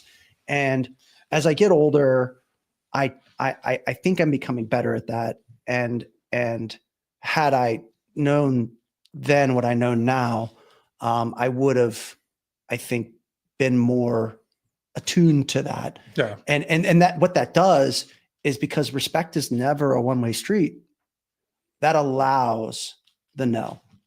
Right. And then like you can trust that person when PFC whatever says no. It's not because he's being defiant or he's lazy or he's a shit bag, right? to use an official Army term, right? It's because they actually need it. They need that space, and you can trust that, you know, tomorrow they'll be back, or the next day, or the next day. Yeah, I think a lot of the things you said, like it's hard if you've never been, you know, in the military. The people that are listening, or it depends on the level you're at. There's definitely like the military. There's part of the military that does everything on your uniform tells you, and titles and pictures and parking spaces, everything can tell you how the rank structure works. It's pretty quick when you go in the military where you fall in the rank structure and what that means. So yeah, the leadership part of it is always interesting. Like a lot of it is like the hard part is like a lot of when you think about it, when you're thrust into like, especially as a, and I don't want to like make this sound right, but like if you were a platoon leader or platoon sergeant, company commander, when you're in charge of these group of people, you're lying if there's a part of you that you didn't want them to like you, right? Like everybody wants to look good. They want you to you want to be like, man, Colonel Blake is awesome. Yeah, he's an awesome guy. Best, the best platoon leader I've ever had. You just wanted but yeah. So there's a part of it that like you want it to happen, and then and you are right. There's that part too. That's like I always tried to be when you talked about it. I was more of a dictator, or the consequences when I was home, right? Like I knew that like when I was at work, I could do some things at work, but I really generally tried to be. I tried to understand what people were doing, and I did want them to like. There's a part of me that did want them, and you could say you're wrong or right about it, but it didn't stop me from making the tough decisions. But that is something that weighs on leaders. Yeah, there are some other leaders that you talk about in the world. If you talk about Roger Penske, Mark Zuckerberg, if you talk about Elon Musk, there's few people that I know that are like, I like. This person, because they may not think that way. I don't know, but there's a part of just for me when you talk about me, and I think you said the same thing before. Like the normal people, I think those guys are, the 10%, the 1% of the 1%. You know what I mean? But we want to look good. But I mean, at the point now, I'm more in my life now. Like I'm gonna do what's right. I'm not doing it to look good. I'm gonna, like I said before, I like the word no now, because I'm a lot more respectful for people saying no, and I like to give people a choice a little bit more to be like, not to use your influence as dad or boss or friend to get. If people don't want to do it, they don't want to do it. You know what I mean? Because I did a lot of shit I didn't want to do, right, wrong, or indifferent. But it's well, if you build the right culture, you find that. People can be more honest with what's going on. Yeah. And, I've got one associate in particular, a super high performer, probably the best associate in the firm. And when she first started, would just never say no, never say, just never, a black hole, just put it on her, all of it. And recently, the last 6 months to a year, has been like, no, my plate is full, right? I'm good. And it's like, does that make her a worse attorney? Absolutely not. Right. Yeah, 100% no, probably better actually, because the things she's doing, she has the right amount of time for. And so, it's a mindset, right? And, and you time back to your issues, to the issue of this, this pod, you can't be mentally healthy if you're exhausted. You just can't. Like you got no time. You don't have calories for it. So I think as leaders, if you really want effective teams, no matter what you're asking those teams to do, you've got to create the space for people to say no. That sentence. Yeah. And I think not even as a leader. I think it's just as a human being, like as a mom or dad or a brother, friend, whatever, like you just said before, like there's moms and dads are leaders. Moms and dads are leaders. I mean, I definitely, but I just think it's important for just in anything, like I'm not a leader. I don't think I'm a leader with my friends, but it is, these other things that happen in your life. It is okay to say enough is enough. It's like you said before, if you're, I don't care who you are. It's, you can, all those people you could talk about, like everyone's struggling. So it's, when someone needs a timeout, they need a timeout. You need to say no. You need to say no, but you need to understand what that consequences can be. Sometimes if it's not the right leader, like you're talking about, or like, maybe an old me or somebody else, they may just say, but it's okay. Like, as long as you're okay with why you're saying no, it's important, like it's okay to say no. Yeah, 100%. Except for your kid when you're, when they're getting ready to run into the street, you got to go full authoritarian. They can run into the street if they want. No. Oh my gosh, there's this. It was during COVID, and we were all working from home, and I was in the basement, and I remember it was early morning, and I hear my wife upstairs start crying out, "Get up here! Get up here!" I come up. Somehow, no idea how, there's a baby skunk in our breezeway. Like, no, wait, not a skunk. It was a possum. It's a baby possum. Actually, very cute, these baby possums. And it was like running around and I don't know, doing things and maybe eating the cat food. I don't know. And so we like open both breezeways doors. I get the broom and I was like, Kate, film this, right? So she starts filming it, right? She's filming me like fighting this baby possum, and Stedman is there. He's now 9, but he was, I don't know, 4 at the time or something. And anyways, the possum goes out the front door, down the steps, down the sidewalk, down the driveway, crosses the street, and I see this car coming. And full kinetic exchange. Car hits the possum. Right? Car drives on, doesn't care. And my wife is filming this. Cut! And I turn to my son and I say, "That is why you always look both ways." And my wife is crying. And then I say, "Did you save that video?" Because I'm thinking to myself, this is an amazing moment. Like, this is like, we could put this on YouTube or something. And it'd get like 50 likes. And she's like, "I deleted it." And I'm like, "Why?" We could have been viral. It's too much. No, a few days later, I was in the street doing something, and my little 4 or 5-year-old Stedman says, "Dad, get out of the road. You're going to get hit by a car." I was like, I did it. That lesson has been forever ingrained into his mind. This possum. The poor possum that was just enjoying life, eating cat food, whisk it out, and then. I sometimes think about that possum and all the choices it made to end up in my breezeway. And then, like, it could have gone out the back door. It would have been fine. It could have not come into the house. I mean, we must have left the garage door open and they came in through the cat door or something. I'm not sure how it got there.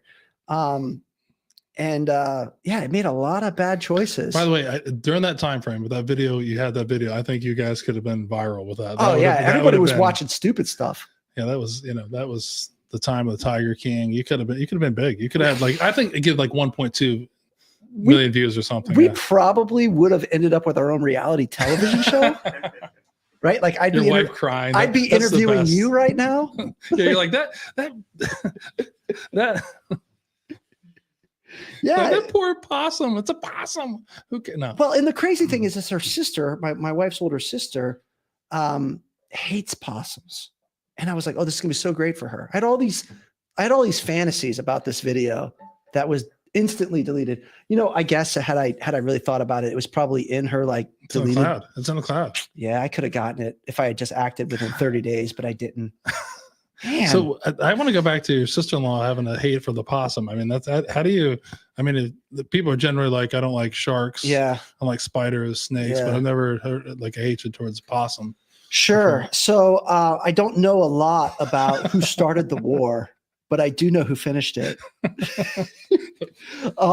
No, there's this, look, I don't know. The origin story of the possum hatred is a bit murky to me.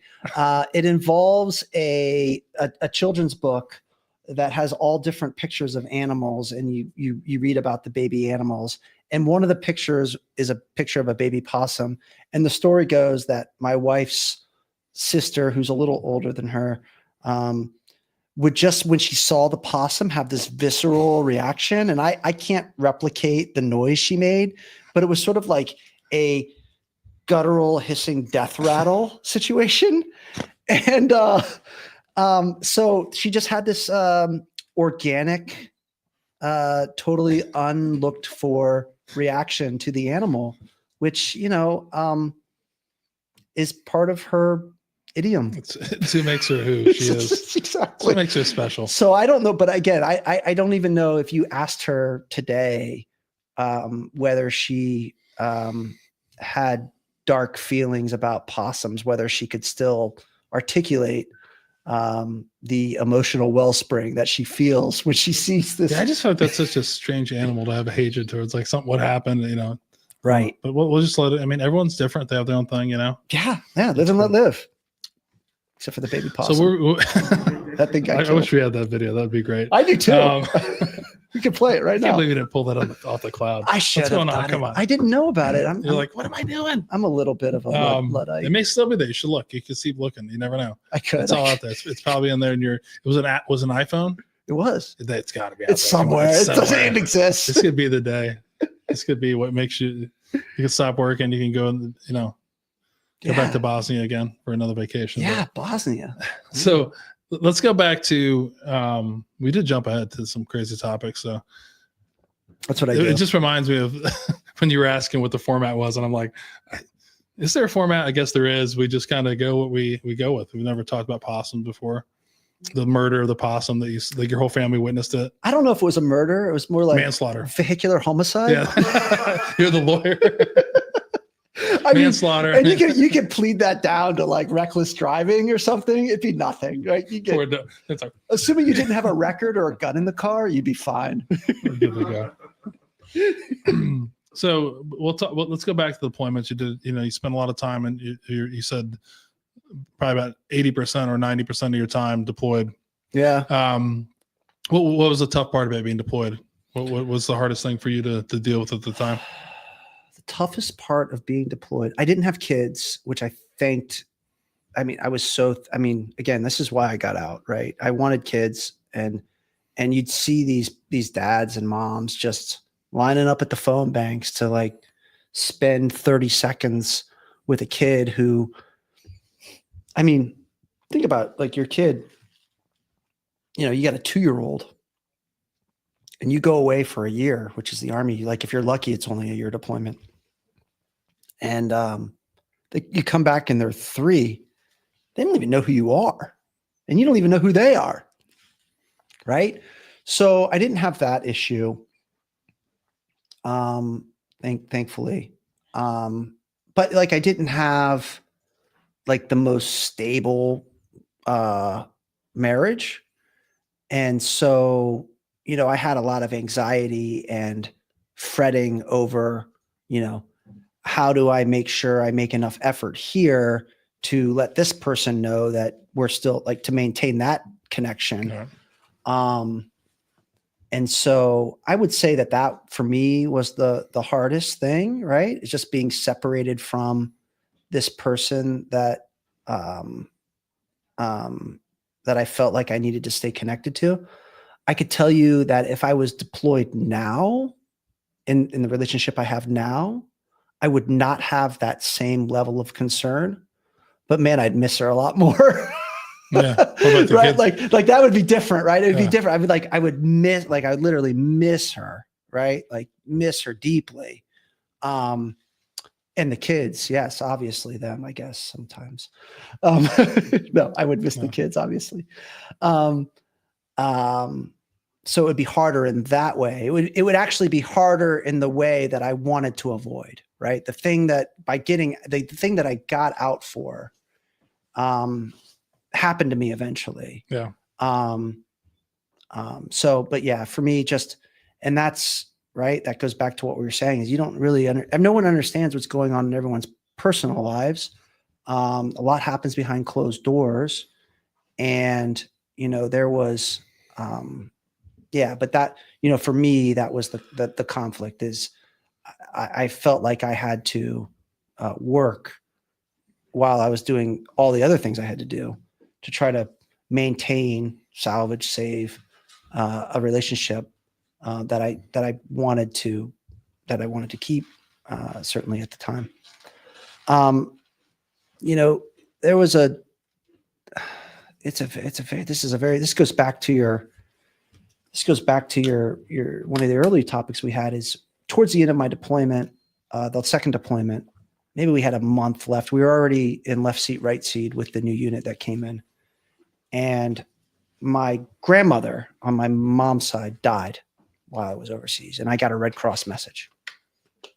And I was very close to these grandparents. I named my son, actually one of my sons, after my grandfather, who was married, and to my grandmother who had died.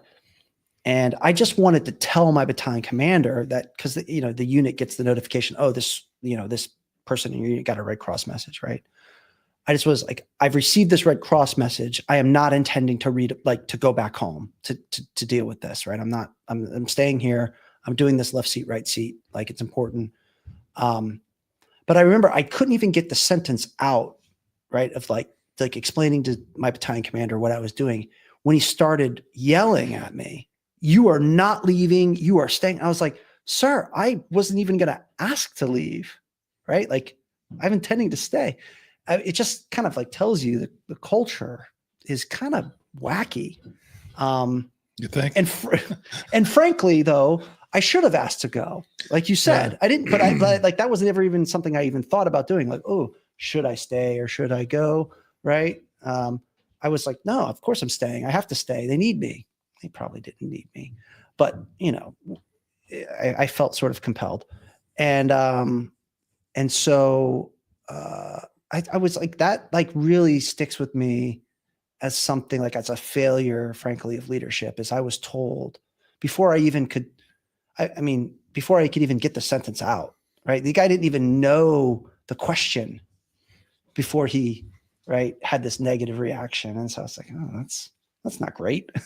Yeah.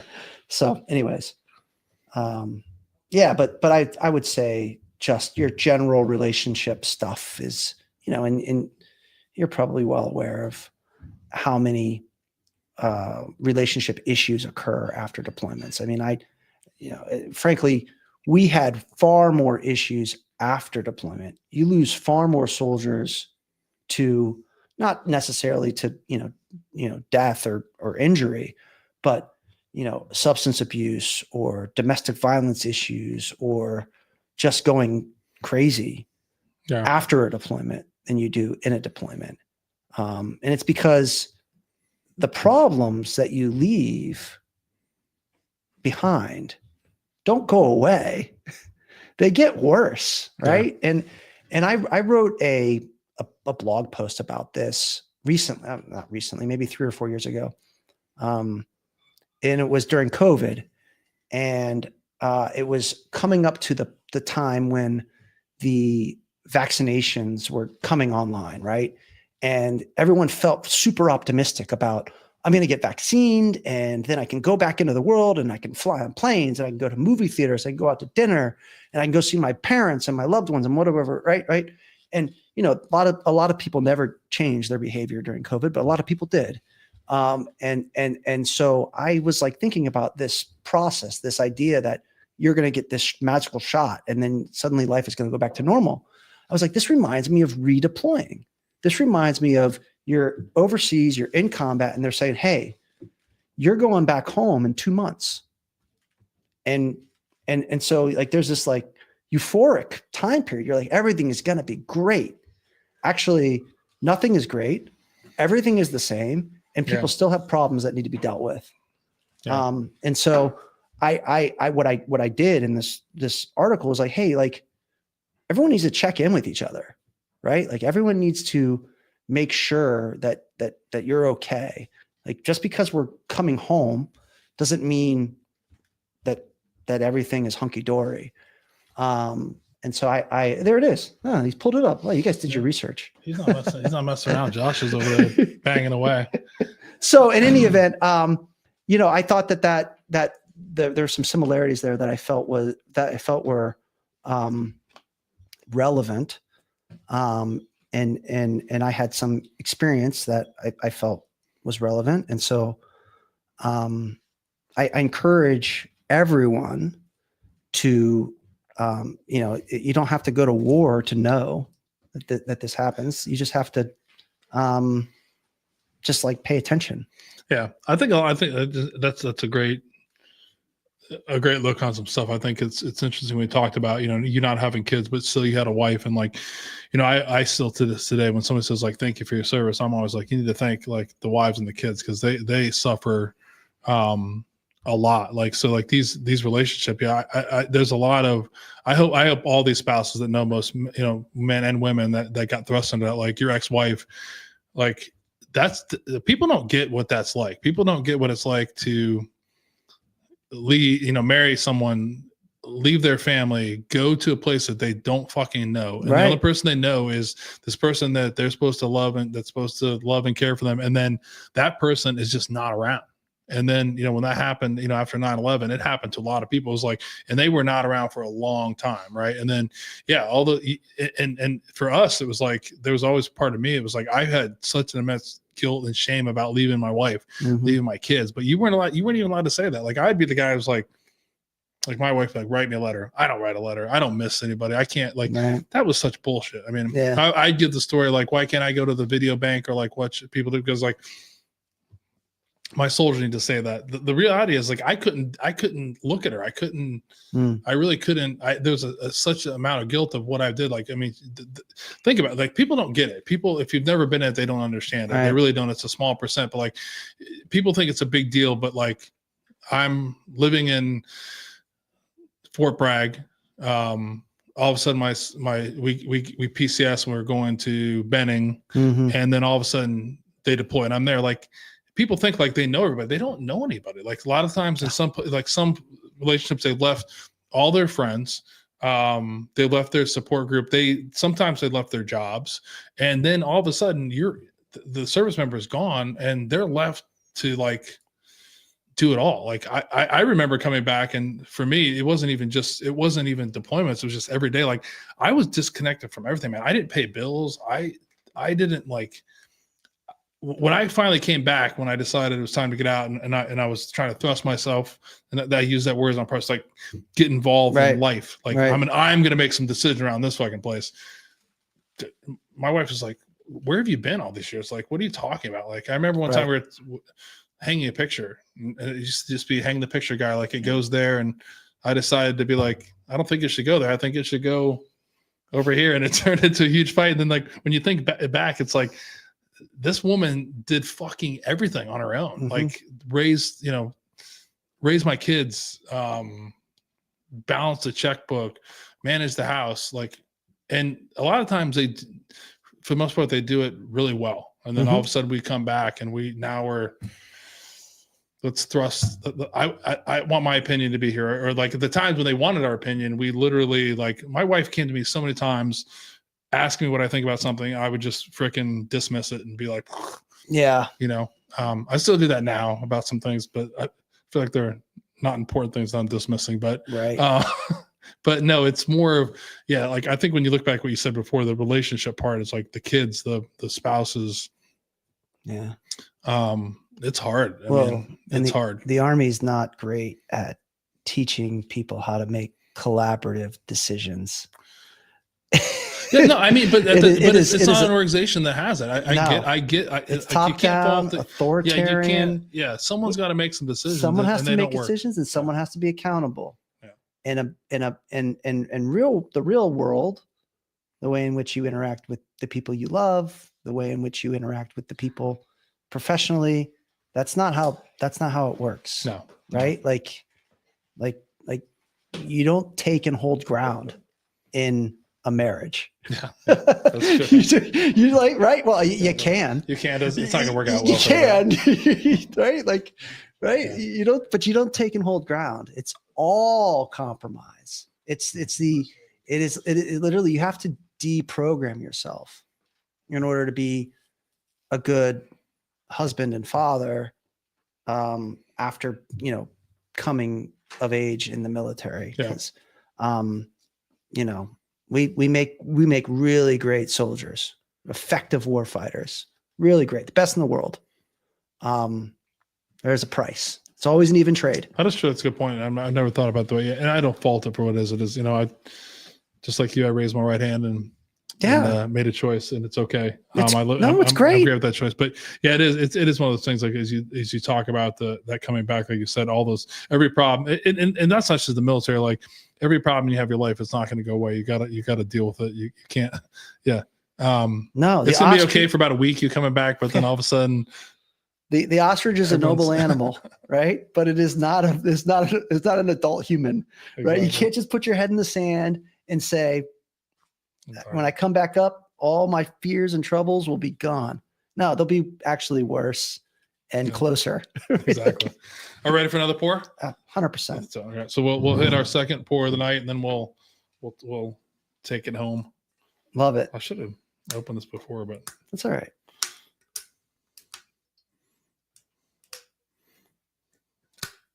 Damn, struggling. Everyone's watching. I feel the pressure now. So this is you Elijah Craig fan? Yeah, 100%. Awesome. So this is one of my favorite picks we did a while back, but this is Heaven Hill, one of my favorite distillers. I'm a huge nerd for all the old timers, but Heaven Hill is a private American family-owned and operated distillery that was founded in 1935 and is located in Bardstown, Kentucky. They've been producing some of the best, I feel like some of the best bourbons and whiskeys out there for a long time. It's actually is the 7th largest alcohol supplier in the U.S. and is the 2nd largest holder of bourbon whiskey inventory in the world. It's also the largest independent family-owned and operated producer of distilled spirits in the U.S. So, like, if you don't know the history of a lot of distilleries, they're not family-owned anymore.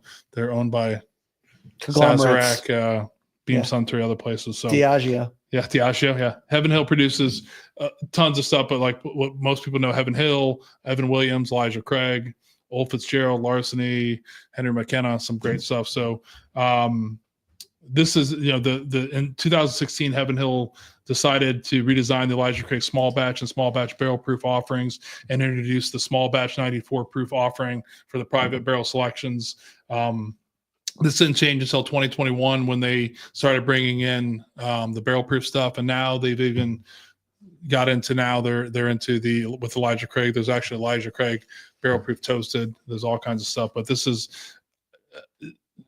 in the market right now. Like you even when I talk to you, a lot of people love the higher proof stuff. I like the higher proof stuff, but I have to tell you, like Elijah Craig 94 proof single barrels are still some of my favorite drinks to have.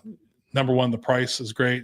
I think they were $39.99, maybe they're $49.99, but a lot of them are, 8, 9, 10, 11 years old. So this one is actually, I think a barrel from like 2019 before COVID we picked, but this is from Opa Grill and Tavern. This is Grand Theft BC 520. It's 94 proof, 9 years old. And unlike Sazerac, they do share their mash bill. It's 28% or 78% corn, 10% rye, and 12% malted barley. So this is one of my favorites.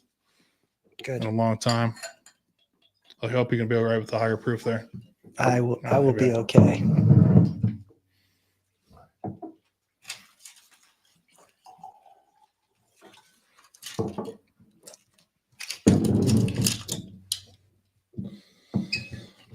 All right, so let's we've been having a great conversation. Let's talk about you talked about this before a little bit, kind of touched on it. You talked about in your bio.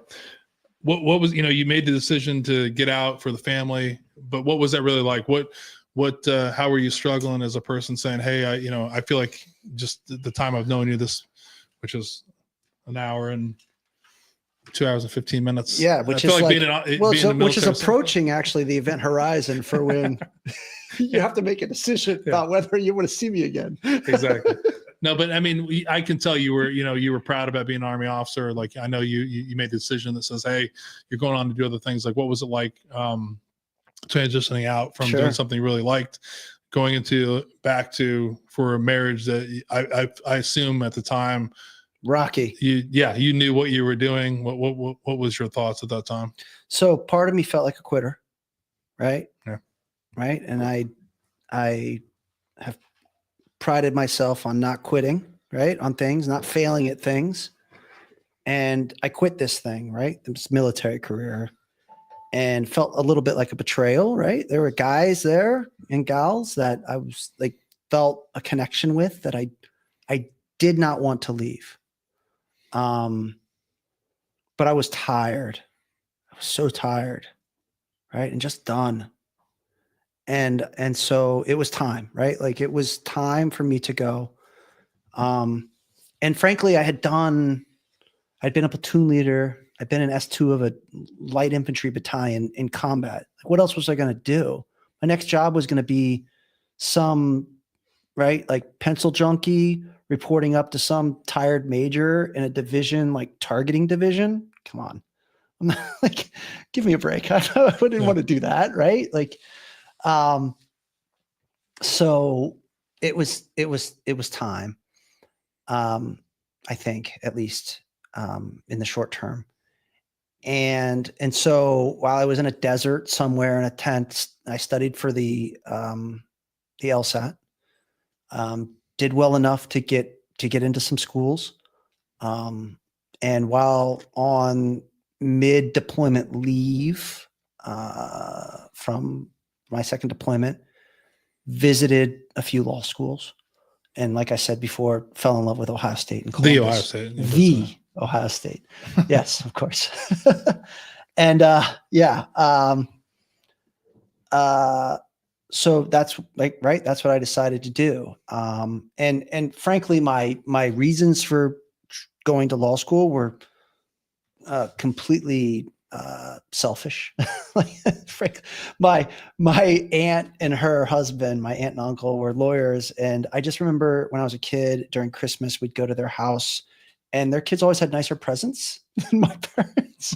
So I was like, I would like to have nicer presents. And they would do things like go to Greece for 2 weeks. I was like, that sounds great. I would love to do that. And so, like, you know, I had a completely, some people go to law school for altruistic reasons. They want to help people, blah, blah, blah, blah, blah. I love those people. Those people are great. That was not me, right? I went purely because I had this vision of a life I wanted to provide for my family. My family ended up being a completely different vision or version than what I envisioned. I would not change a thing about the way in which that all played out. But you know, I went to law school, and it was mainly again, there was a certain amount of shame or anxiety about leaving. But you know, that was what I decided to do. How do you feel about it now, though? So look, I would be lying if I said there were not days where I said, man, I wonder if I'd stayed in the military, where would I be? Right. I mean, I would either be a general or retired right now. Right. Like those are the options. I like you, the general out there. Yeah. Well, like those are but like, I'm 43. I joined when I was 22. Right. I'd be 20. You maybe a couple more years before general, but you'd be a colonel. I guess I'm not sure it's super fast moving, but that's I would know if I was on that track, right? Yeah, I would certainly know if I was on that track. You're right. I probably wouldn't be, right? Like actually, yeah. But there would be, so like I'd either be retired or, you know, a full bird looking for, right, something else. Yeah. And you know, there's something cool about that, right? Like, doesn't that sounds cool? And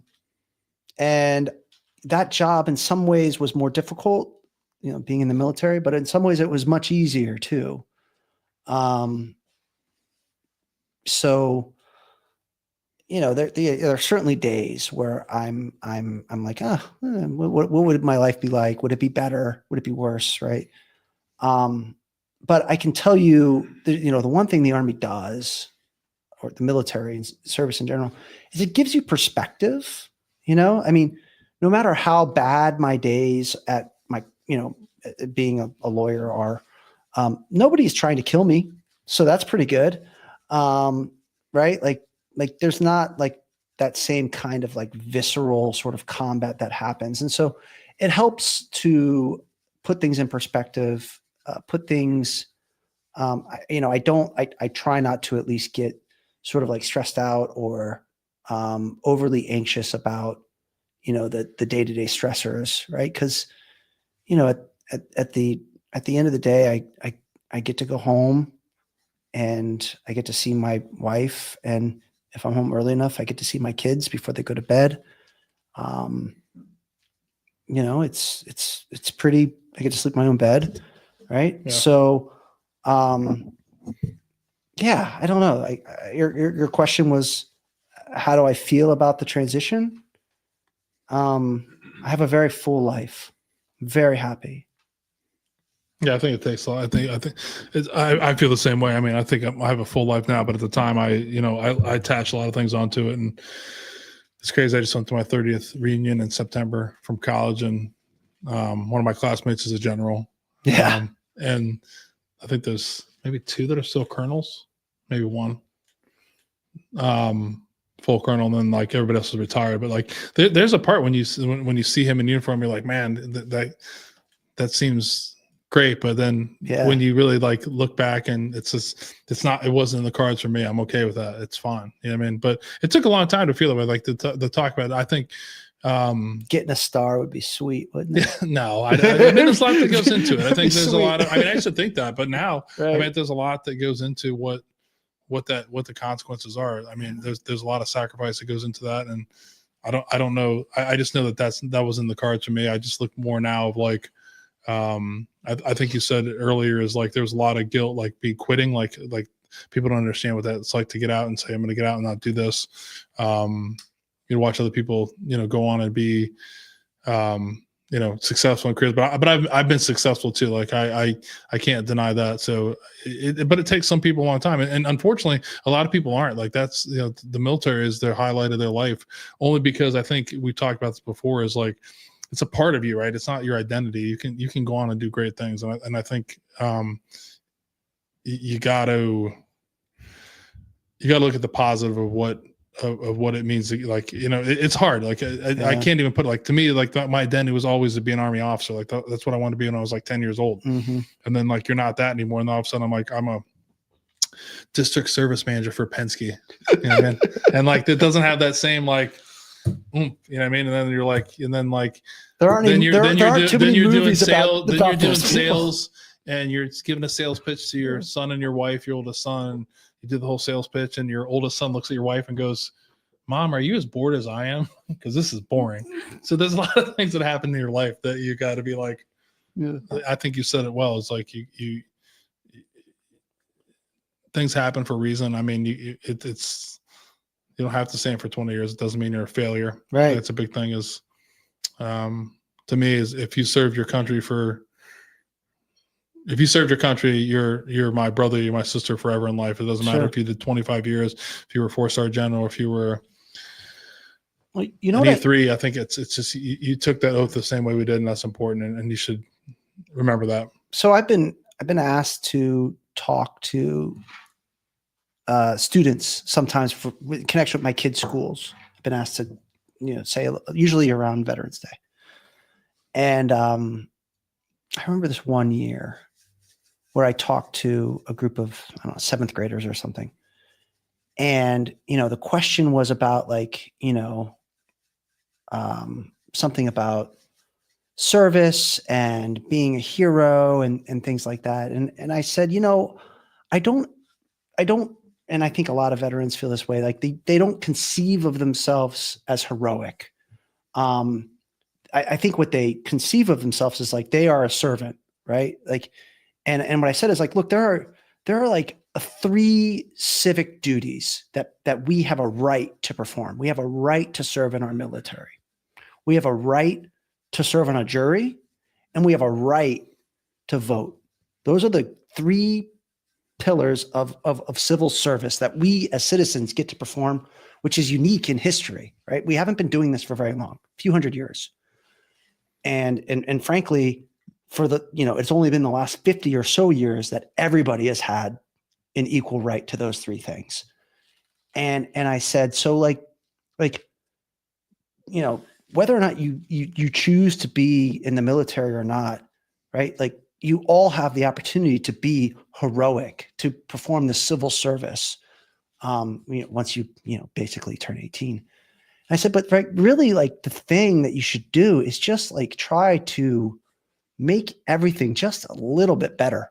That's it, right? You want to be a hero? Like just make things a little bit better. not a lot, just a little bit, incrementally improve the lives of others. Doesn't have to be every day. I certainly don't do it every day.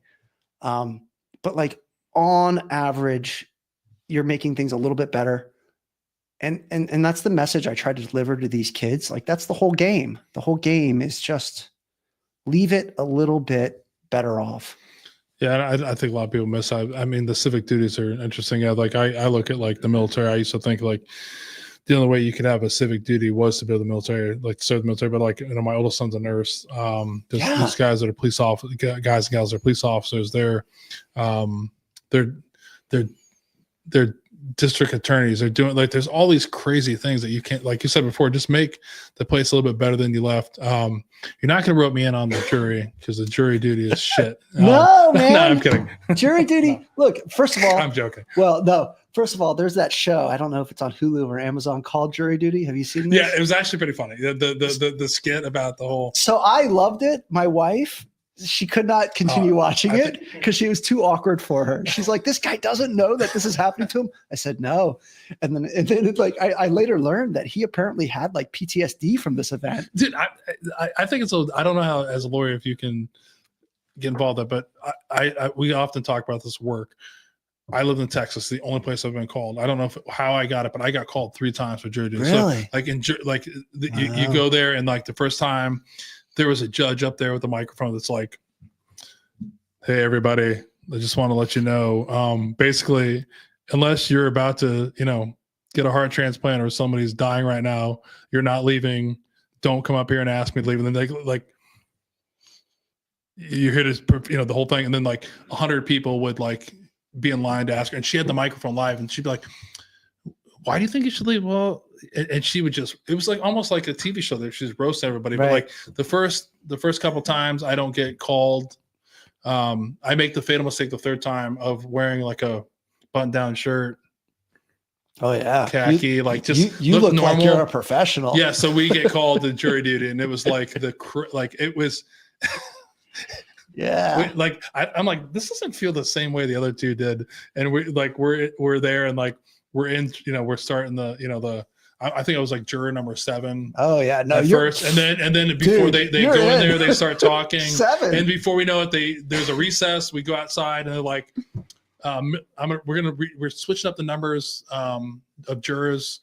Like juror number 1, Miller, that's you. And I'm like, oh fuck. Like I know what that means. I'm like, you're in the hopper, dude. Yeah. So we go in there and it was actually, this is on, I don't talk about this a lot, but it was, the question they started asking was about law enforcement. So I assume we didn't go to trial. It didn't go to trial, but they were starting to ask about law enforcement. So I'm literally like now start being like, oh shit. Like I know this guy's a cop. He's there. So like, I was like, my dad's a former police officer. I feel like as a police officer, you should uphold the right. And I'm just like laying it on heavy. And I'll never forget the number 2 juror. Like after I'm done talking, she like elbows me. She like leans in. She's like, I know what you're doing. Because if they kick you out, I'm gonna be the number 1 juror. And I was like, so we literally go to lunch. They release us for lunch. Yeah. And that lady was like probably like 60, right. 65, 68 years old. She's just like, if we go back there, they start asking, you need to knock it off. Like, I know what you're trying to do. You're trying to get like, do you know the number 1 juror is for? I'm like, I get it. I understand that. So we get back there and I'm like, oh shit. And the bailiff's like, well, you guys are gone. They came to an agreement or whatever, but I'll never forget that. I'm like, so anybody for jury duty, don't dress nice. Look, no, I think it's important. I encourage people when they get called to give it a fair, give it a go. Give it a go. And the reason why is for thousands of years, people have been incarcerated and imprisoned and condemned to death or slavery or imprisonment, right? Without a trial from their peers. And if it is like people think it's a burden. It is a right that we have to serve on these juries. Just like it is a right to vote, just like it is a right to serve in our military. Yeah. And it's like it is one of 3 things you can do as a citizen of this country to support all the machinery that makes this whole beautiful mess work. But I will agree. Like when you talk to But somebody, I get it. when you Sucks. talk to somebody, you're like, sucks. you talk to somebody like, I've never been to jury duty. I'm like, what? Like when I like one of my friends like in his 60s, he's never been called. I'm like, how the fuck does this, like, it's just, how did that happen? I mean, I think I lost my driver's license, so I think I did that, and I think like I don't know how it worked. I've never been called. I mean, never, not once. Yeah, it's not once. And I'm certain if I do get called, they'll kick me off.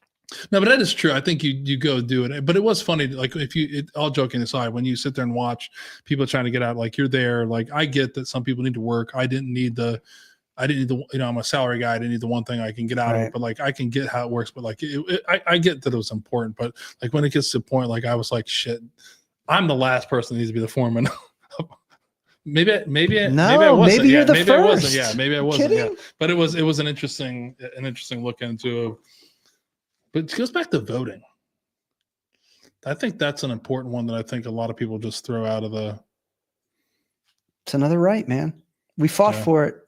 Like we fought but for I think that. A lot of people don't want to vote that. anymore. We're not going to get political, but like whether the side, I just think the voting is a lot of. I just wish everybody would. Everyone should vote. Just there's no reason not to vote. Everyone should vote.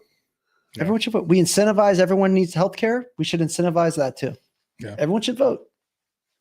It's better when more people do it. That's true.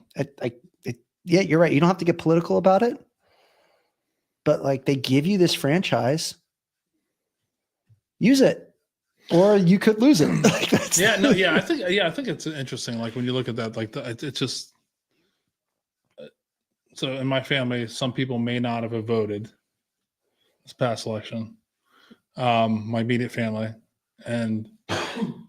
It kind of part of me, it does bother me, but it's a choice, right? I mean, but I still am like, just go vote. Well, you have a right not to vote, I suppose, right? Like, of course you do. But if you don't vote, I definitely don't want to hear you complain. Like I just don't. Yeah, but that's interesting. Yeah. Like okay, fine, you don't vote. You also don't get that's the best thing ever. Not even voting when you have no skin in the game. That's the best time to be the most critical. Yeah. But we all got skin in the game, right? Like it's I don't know. It's important. It's an important, again, it's one of the three things you can do. You hear about these countries in Europe who require some sort of civil service immediately following your, I love that. What they call it. I do too. I love it. Right. Like, and it doesn't have to be compulsory military service like what they do in like Israel and paramedic, doctor, nurse, a teacher, right? Something to just like be to not accountants, Josh, not accountants. Accountants or lawyers. You guys are. Well, look, lawyers are. We're very important. Lawyers are. Yeah, but like get some skin in the game, right? Like you're not just here to you're not just tax revenue. Like you should care. You should care about your the society in which you live, and not everybody sort of springs from the earth having that innate sort of empathy, right? Some people have to actually experience it. Like I needed to actually experience the machinery of what makes society go. And so I'm a, right. Like the gap year, fantastic idea, right? High school, take a year off between high school and college and go do AmeriCorps or something, like fantastic. Right. It would be interesting how it would look if you did offer that to kids, to go. I'm a big fan of the service thing with it. Like you said, like how do you draw it in being a teacher, all this kind of stuff. It's like you said earlier, like making it better than it wasn't, but to also understand how the whole system works. I think a lot of kids don't, like I struggle with sometimes with my kids, if they understand how the whole system works, they all still live at home with me. They lived a pretty good life. They still do live a pretty good life. But they're like my oldest son's a nurse. I think that's like the same thing of like, it does help you as you grow older. Like at the time, it seems like a burden. It seems like you're getting stuck in the mud, but yeah, it can help out. I mean, like you said, gap years and going experiencing something. I think like as Americans, like I think the funniest thing about me is I've learned just talking to people, like the average states, even how many states people have visited in the United States. It's like it's kind of eerie. Like there's people that you talk about that never leave. Like they never leave where they're from. Yeah, they live in a different house, but they never leave the area. They never leave Ohio. Right, Nate, over there. No, I'm kidding. But like there's a big thing to be said about that, and just like experience the world and seeing how everything works and getting your own perspective of it. So yeah, 100%. We didn't get to talk about you being a lawyer. I mean, like, I think. What do you want to know about being a lawyer? What was my question on lawyers? I did have a question, but I'm not going to ask it. I think it's been a great conversation. I wouldn't change anything how we've done it, but I'm going to put you on the spot though. Every lawyer has a good lawyer joke. What's your best lawyer joke? Oh, my best lawyer joke. Let's give me a lawyer joke. Come on. My best lawyer joke. You don't have a lawyer joke? I think every lawyer has a lawyer joke. Let me think about it. Interesting. A lawyer joke, right? There's like the one about like, what do you call 100 dead lawyers at the bottom of the sea? Right? A good start. I don't know if that's a good joke, but it's a joke. It's a lawyer joke. I mean, it's a lawyer joke. I tell you, like I don't know if this is a joke. It's more of like a vignette. People like to just sort of like hate on lawyers in general, right? Like, oh, lawyers. Right? I love lawyers, by the way. Oh, that's the right lawyers. Can you judge them? Chad, we miss you, Chad. So, I can tell you that whenever I go to an event or function, you're always trying to, again, work the room, right? And be, whatever. I always like it when there are insurance brokers there, because if there's one trade or industry that people hate more than lawyers, it's insurance. And so like, thank you to all the insurance people out there. You make me not the bottom. I just, right? Like it's, so I don't know if that's a joke, but it's certainly reality. I don't know. We get a lot of it. Look, it's one reason why I practice civil, corporate law, because it's at the end of the day, it's antiseptic, right? We are generally arguing over a dispute that involves the exchange of money and little else, right? I'm not dealing with family, right, issues. I'm not dealing with children. I'm not dealing with crimes that have been committed against people. Those are like real serious issues. And, I chose my career because I didn't want it to be anything more than like antiseptic. Yeah, that's a good. I did not want it to take me over, right? Because I mean, if you're representing, when I went through a divorce, we had a guardian ad litem. There was a lawyer appointed to represent the interests of my kid, right? In this divorce that we had. Could you imagine like that being your responsibility? I have to represent the interests of this 4-year-old, right? I mean, come on. Like you got to take that seriously. Like you got to really take that seriously. Not just like, I need to do this and I need to do it well, but like, if you screw it up, there's some emotional repercussions there. Yeah. And so I deliberately chose not to do that. Not because I don't care about my clients. I care deeply about my clients. Not because I don't get invested in the issues. I want to win, right? I'm deeply invested in my cases.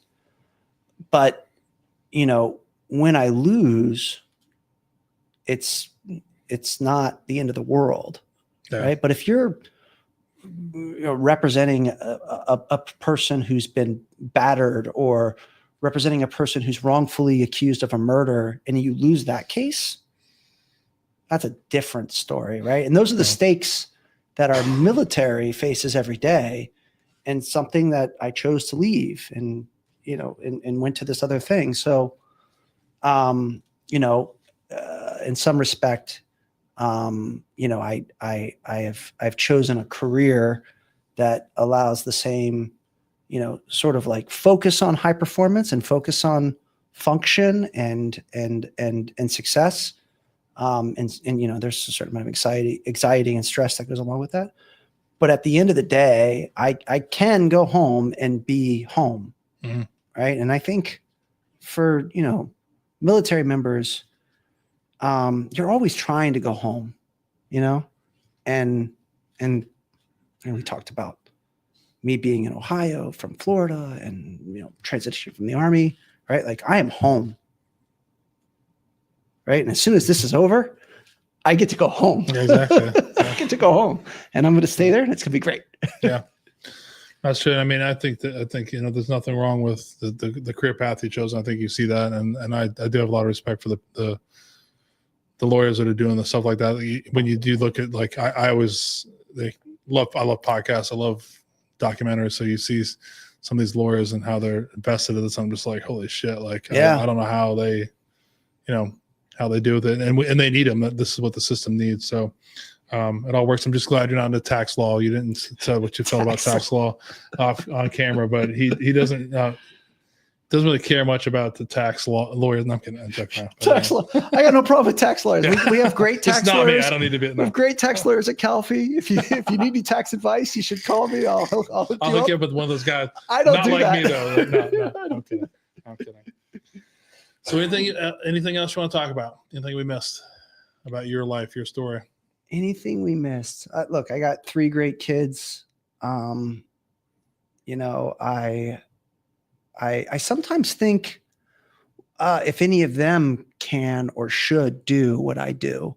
I don't know if you ever did that growing, when your kids were growing, if you thought about would they ever go to the military? I sometimes wonder whether that would be the right choice for any of my children.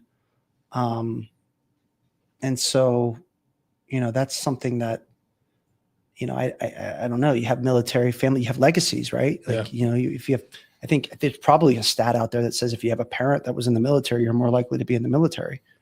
And so, I think about that from time to time. You had asked earlier whether there was anyone in my immediate family, and the answer is like no, it was antithetical. And so I was kind of an anomaly in that regard. So yeah, I don't know. Anything else I want to talk about? That's an interesting one because I look at my kids now, they're older, so Ben definitely would not have made it. Nate. Sorry, Ben. Nate would not. I mean, and it's different. Like he's serving a different. Like he's like I talked about before. Like Ben, my little son's a nurse, and like he just like he cares. Like I care in chaos, man. That's my like I'm like care in chaos. He cares and like care with heart. Like it's Like it's not like as they grow up. Like I'm happy that I'm happy that none of them did it. Because I think I've in my life where I know now what the true consequences are and what the sacrifice is. I'm glad they didn't, but if they wanted to, they did. So my youngest son, Nate, my middle son, absolutely would not have made it. He would have I love you, Nate, but he does not do well with. He would not have done well. I just feel like, and then my youngest son absolutely would have crushed it. Yeah, Gabe would have crushed it, but. We blame it on my oldest son. He pushed him off the bed many years ago and broke his elbow. So Gabe is actually many times is the only one that's talked about wanting to go in the military, but we don't like to talk about a lot because he said he actually would join the Marine Corps. Oh, no. And that makes my heart hurt. But I mean, I could imagine having, I'm like, oh God, no. Ben, good job breaking his elbow, Ben. No, but yeah, but I think that, like, but you use the word legacy, like, so a long time I used to think that was a legacy, right? So I think for me, my legacy lives in a different way, and I'm happy for that. I'm kind of glad that I never wanted my boys to feel pressure to do it. Sure. I never felt pressure to do it. To be honest with you, it's just how I really didn't. As I go back, I always talked about this before with my dad. Like my dad was my hero growing up. Like seeing what he was doing, like that generation, like it was in your face, and it just seemed so natural for me, right? There's some deeper parts of that now, but I look into why that was what it was. But yeah, like I don't think you have to continue like to push the kids and say like, you don't serve your country, you can't, you're not successful, and you're not Right. like, it's like my little son's a nurse, my middle son's going to be a CPA. Nobody, I mean, Josh is over there throwing it out there. Super important. You can never have too many CPAs in your life. And then my youngest is a civil engineer. So when you look at what they're doing, it's like, sure, yeah, it's their own individual life. Right. Oh yeah. So I think the word legacy is interesting. Like my legacy, don't get me wrong. Like I went to military college. So when you see like the legacy, like the next person, like my age now, like kids are like guys I know are like their sons and daughters are in the military, and there's a party like I'm like, yeah, that would be cool, but I just know it's not for my guys. Does that make sense? It's not, no, totally. And I'm okay with that. That's the one thing in my life I've never ever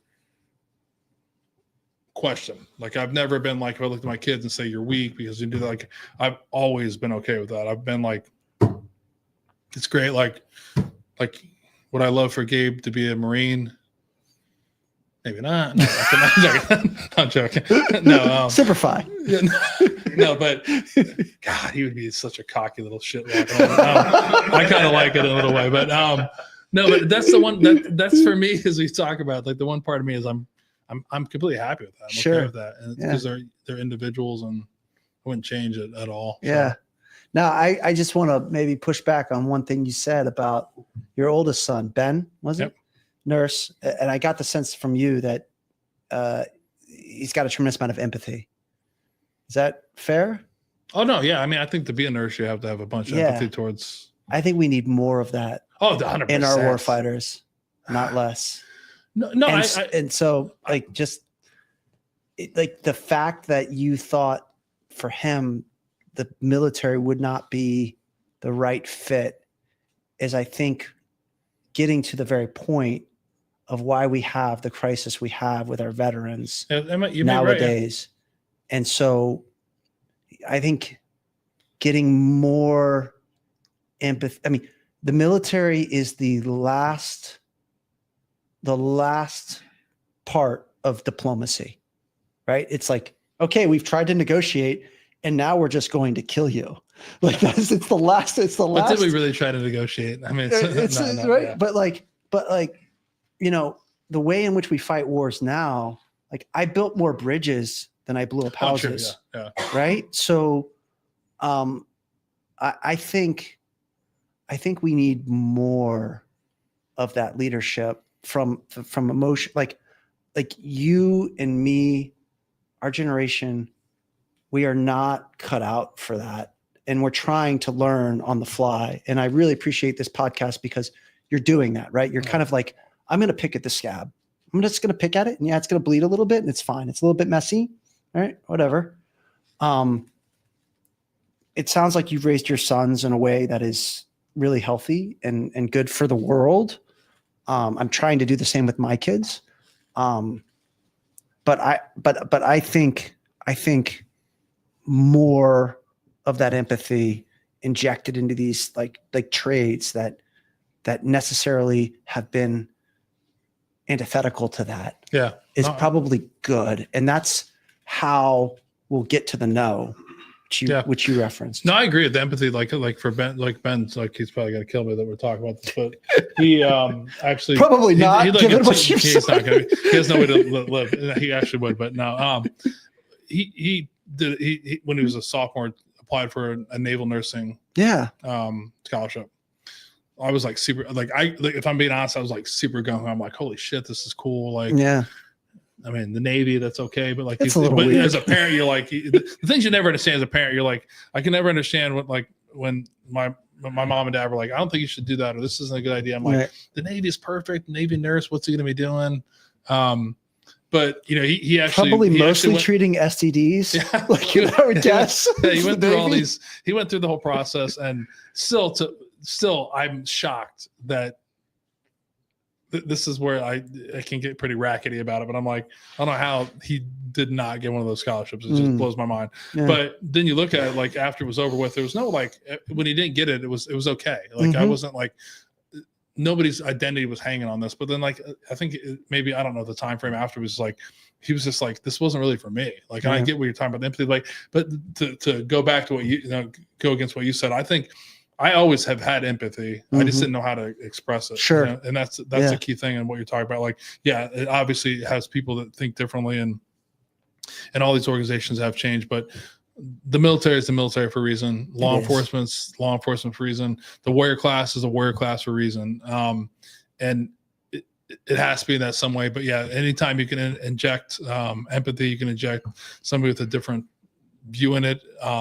It's great. But I think a lot for me, how I have it now is just like, it's just talking about how you really feel. Because I think a lot of times for me, as a younger man, I think a lot of people thought I was like a person who didn't have a heart. Like I like to call myself the Grinch this time of this year, but I actually have a really, like, I have a big heart. I cared too much about things.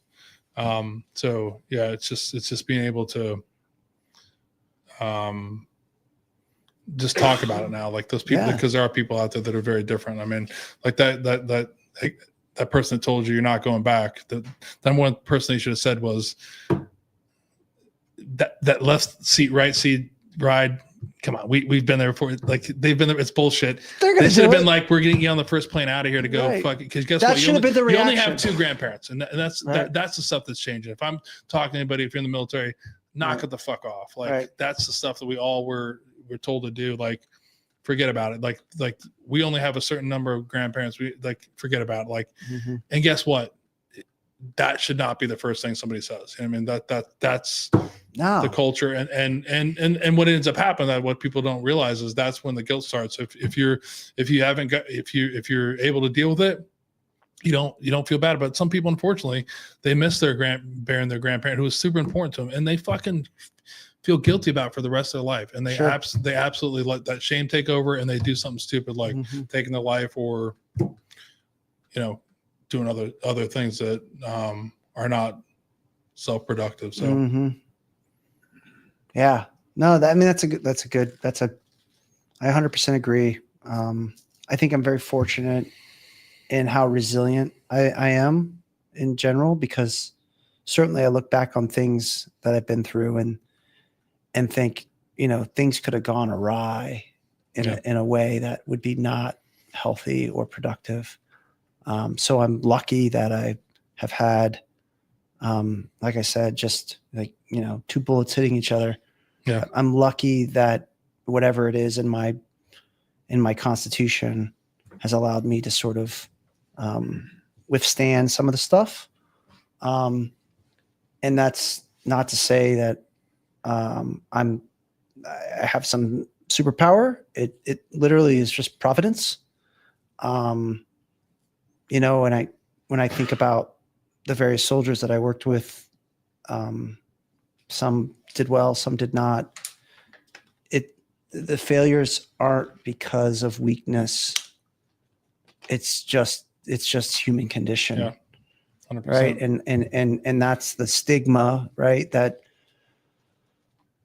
I think, from the military, look, I haven't been in for, let me think, when did I actually leave? Oh, wait. So it's been 16 years, right? So I have no idea what the condition of the military is right now in that regard.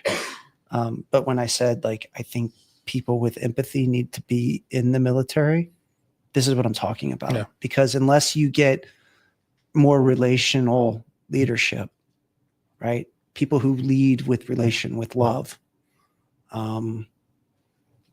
you can't have an effective fighting force in the way in which we need to fight now, right? It's not, we don't have a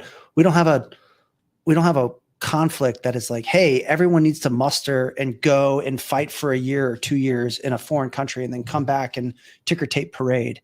Those aren't the wars we fight anymore. The last wars we fought have been 20-year sort of like quasi democracy building exercises. Yeah, right.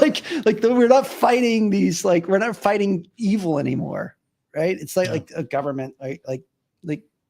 So we actually need to have humans running the military and humans fighting these wars, rather than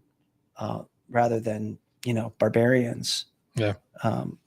These like mythical, heroes.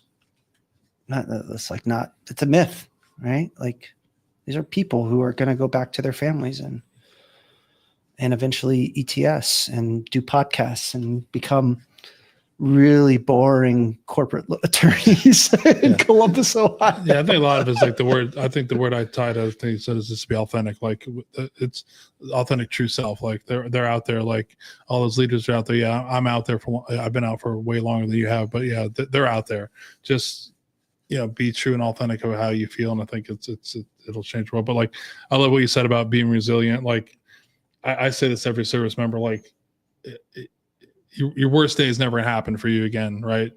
If it does, then we're in a lot of shit. Like a lot of people are in a lot of bad spaces, but be resilient. Like we've been through some of the most difficult things. It doesn't matter if you were a cook, it doesn't matter if you were a supply person, it doesn't matter if you're an infantryman, it doesn't matter if you were a Navy SEAL. Like there's some things that you've been through in your life that you are fucking absolutely resilient, and you got to remember that, and that just draw upon about what you truly are and those things that you've accomplished. And it's better than what I say is giving up and unfortunately, taking your life. So if you're out there, be resilient. I love that. We actually had a barrel name now. It's a key word that we've always talked about. Yeah. Be there, be resilient. It's the key to fighting this. So anything else? My wife, when I met her, she loved camping. And I told her that I said, because I met her after law school and I'd been out of the Army, I said, I used to camp professionally. I am not camping anymore. So Kate, if you're listening, I still am not camping. You can glamp. I used to be a professional camper. I don't do that anymore. Anyways, just to end on a lighthearted note. Good. Well, I'm gonna go from lighthearted to my least favorite part of the podcast, but I think is most important. Is tonight we're going to honor a veteran who unfortunately took their life. Tonight we're going to honor U.S. Army Staff Sergeant Douglas W. Wilson Jr., 40 years old. Doug was born on September 7th, 1984 in Oneida, New York. Doug took his life on December 8th, 2024 in Wimoma, Florida. He attended Verona Sherrill High School. He received his associate's degree from Somerset Community College in business management. In 2007, Doug enlisted in the United States Army as a cavalry scout. Doug served 3 tours in Afghanistan. His awards and decorations include the National Defense Service Medal, the Global War on Terrorism Service Medal, the Army Service Ribbon, Overseas Service Ribbon, and NATO Medal. Doug had a deep love for his animals, who were his closest companions. He enjoyed spending countless hours in the garage on small projects to keep busy. A devoted family man, Doug treasured every moment with his loved ones. He was a fan of Wu-Tang Clan, Grateful Dead, Joe Bonamassa, and Atmosphere, as well as the Syracuse Orange, New York Yankees, and New York Giants. Above all, Doug's greatest purpose in life was to bring happiness to his friends and family, always putting their joy above his own. Doug is survived by his wife, Ashley, children, Ethan, Douglas, and Kaylin, sisters, Jennifer, in-laws, David and Barbara, grandparents-in-laws, Michael and Dolores, stepfather-in-law, Chad, and numerous other relatives and friends. And please, if you or someone you know is in crisis and might be considering suicide, please contact the Veterans Crisis Hotline at 988 or 1-800-273-8255 and press 1, or you can text 838-255, or you can now chat online at veteranscrisisline.net/chat. So again, would like to thank you for being a filler, a really good filler. I feel fulfilled. I feel like you fulfilled the filler role. You're welcome. I want to thank you very much for coming in. I think there's a couple things to put up. We do want to talk one more about the Army Navy fundraiser. Happened last Saturday. I don't know who won. Rumor is that the Army didn't play very well, but I do want to thank the FOP for putting on the event. If you have a chance next year to go to the event, you absolutely need to go. Hopefully we have a better outcome. The better team obviously did not win last Saturday. But thank you. Josh was supposed to have, it was a great fundraiser for us. Do you have any ideas, Josh, roughly how we did on that on funds raised? Nothing, including what we're gonna get. no. Like 850. Yeah, it was a pretty good event, like close to $1,000, and like everything we talk about here, all the money we raise will go to scholarships for dependents of service members who took their life. So thank you for everybody that participated in it. It's always a great honor to go back to them, and we're going to have a couple FOP people on here in the next year. We're booked up, I think. I pull up the guest roster. These are not fillers. These are actually, you can come fill in May 1st if you want. We could talk about being a lawyer, but no problem. But Anytime. Jake Balake filling in on today. Anytime. But yeah, we're booked all the way in. Season 3 coming soon, right? Look at this guy, April 3rd, Storm Rushing. What a fantastic name. Yeah, is that a great name? Yeah. Oh my gosh. Yeah, Storm is an Who is this guy? I mean, he's got to be a linebacker or a running back or something, right? That is a great name, isn't it, though? Yeah. Oh, man. Army guy, too. Yeah, we got a lot of Army guys in the row. We got a Navy guy coming up, and then we're going to go on a spurt for the Army. But want to thank you for coming in. We're going to end it with a quote. I think if I went digital, the battery just died. I'm gotta thank my son here. But Ben. This is Gabe. God damn it. Gabe. I can't give shit about Gabe. Gabe's rock solid. They're all my boys rock solid. Good. But we'll end it with military intelligence, or like you just want to go to the normal quote and make fun of military intelligence. Of course. That's all I want to do. But from Napoleon Bonaparte, never interrupt your enemy when he is making a mistake. Oh yeah. Which is the truth. I say that all the time as a lawyer, actually. Yeah, there you go. If you see your opponent doing something stupid, don't ever stop him. Don't stop them. Exactly. So again, we made a lot of jokes. Thanks for coming on, Jake. Thanks for the short notice. Probably the shortest notice of maybe coming in. Thank you, Mandy. Or your wife. I don't know how it worked out. Mandy, Kate, Stedman, Rose, some sort we of. don't know how it worked out, but I'm glad it did. Some sort of weird conglomerate. I really enjoyed the conversation. We will see everybody January 5th. I think it's when we'll see everybody. So everybody, Merry Christmas, Happy New Year from the Boys of Patriots family. It's been a great year. I want to thank you for ending season 2 as a filler. Oh, and a filler season finale? Yes, filler season finale. My stars. Love it. So we will see everybody in a few weeks. Everybody, again, have a Merry Christmas, Happy Holiday, Happy New Year, and we'll see you guys all in 2025.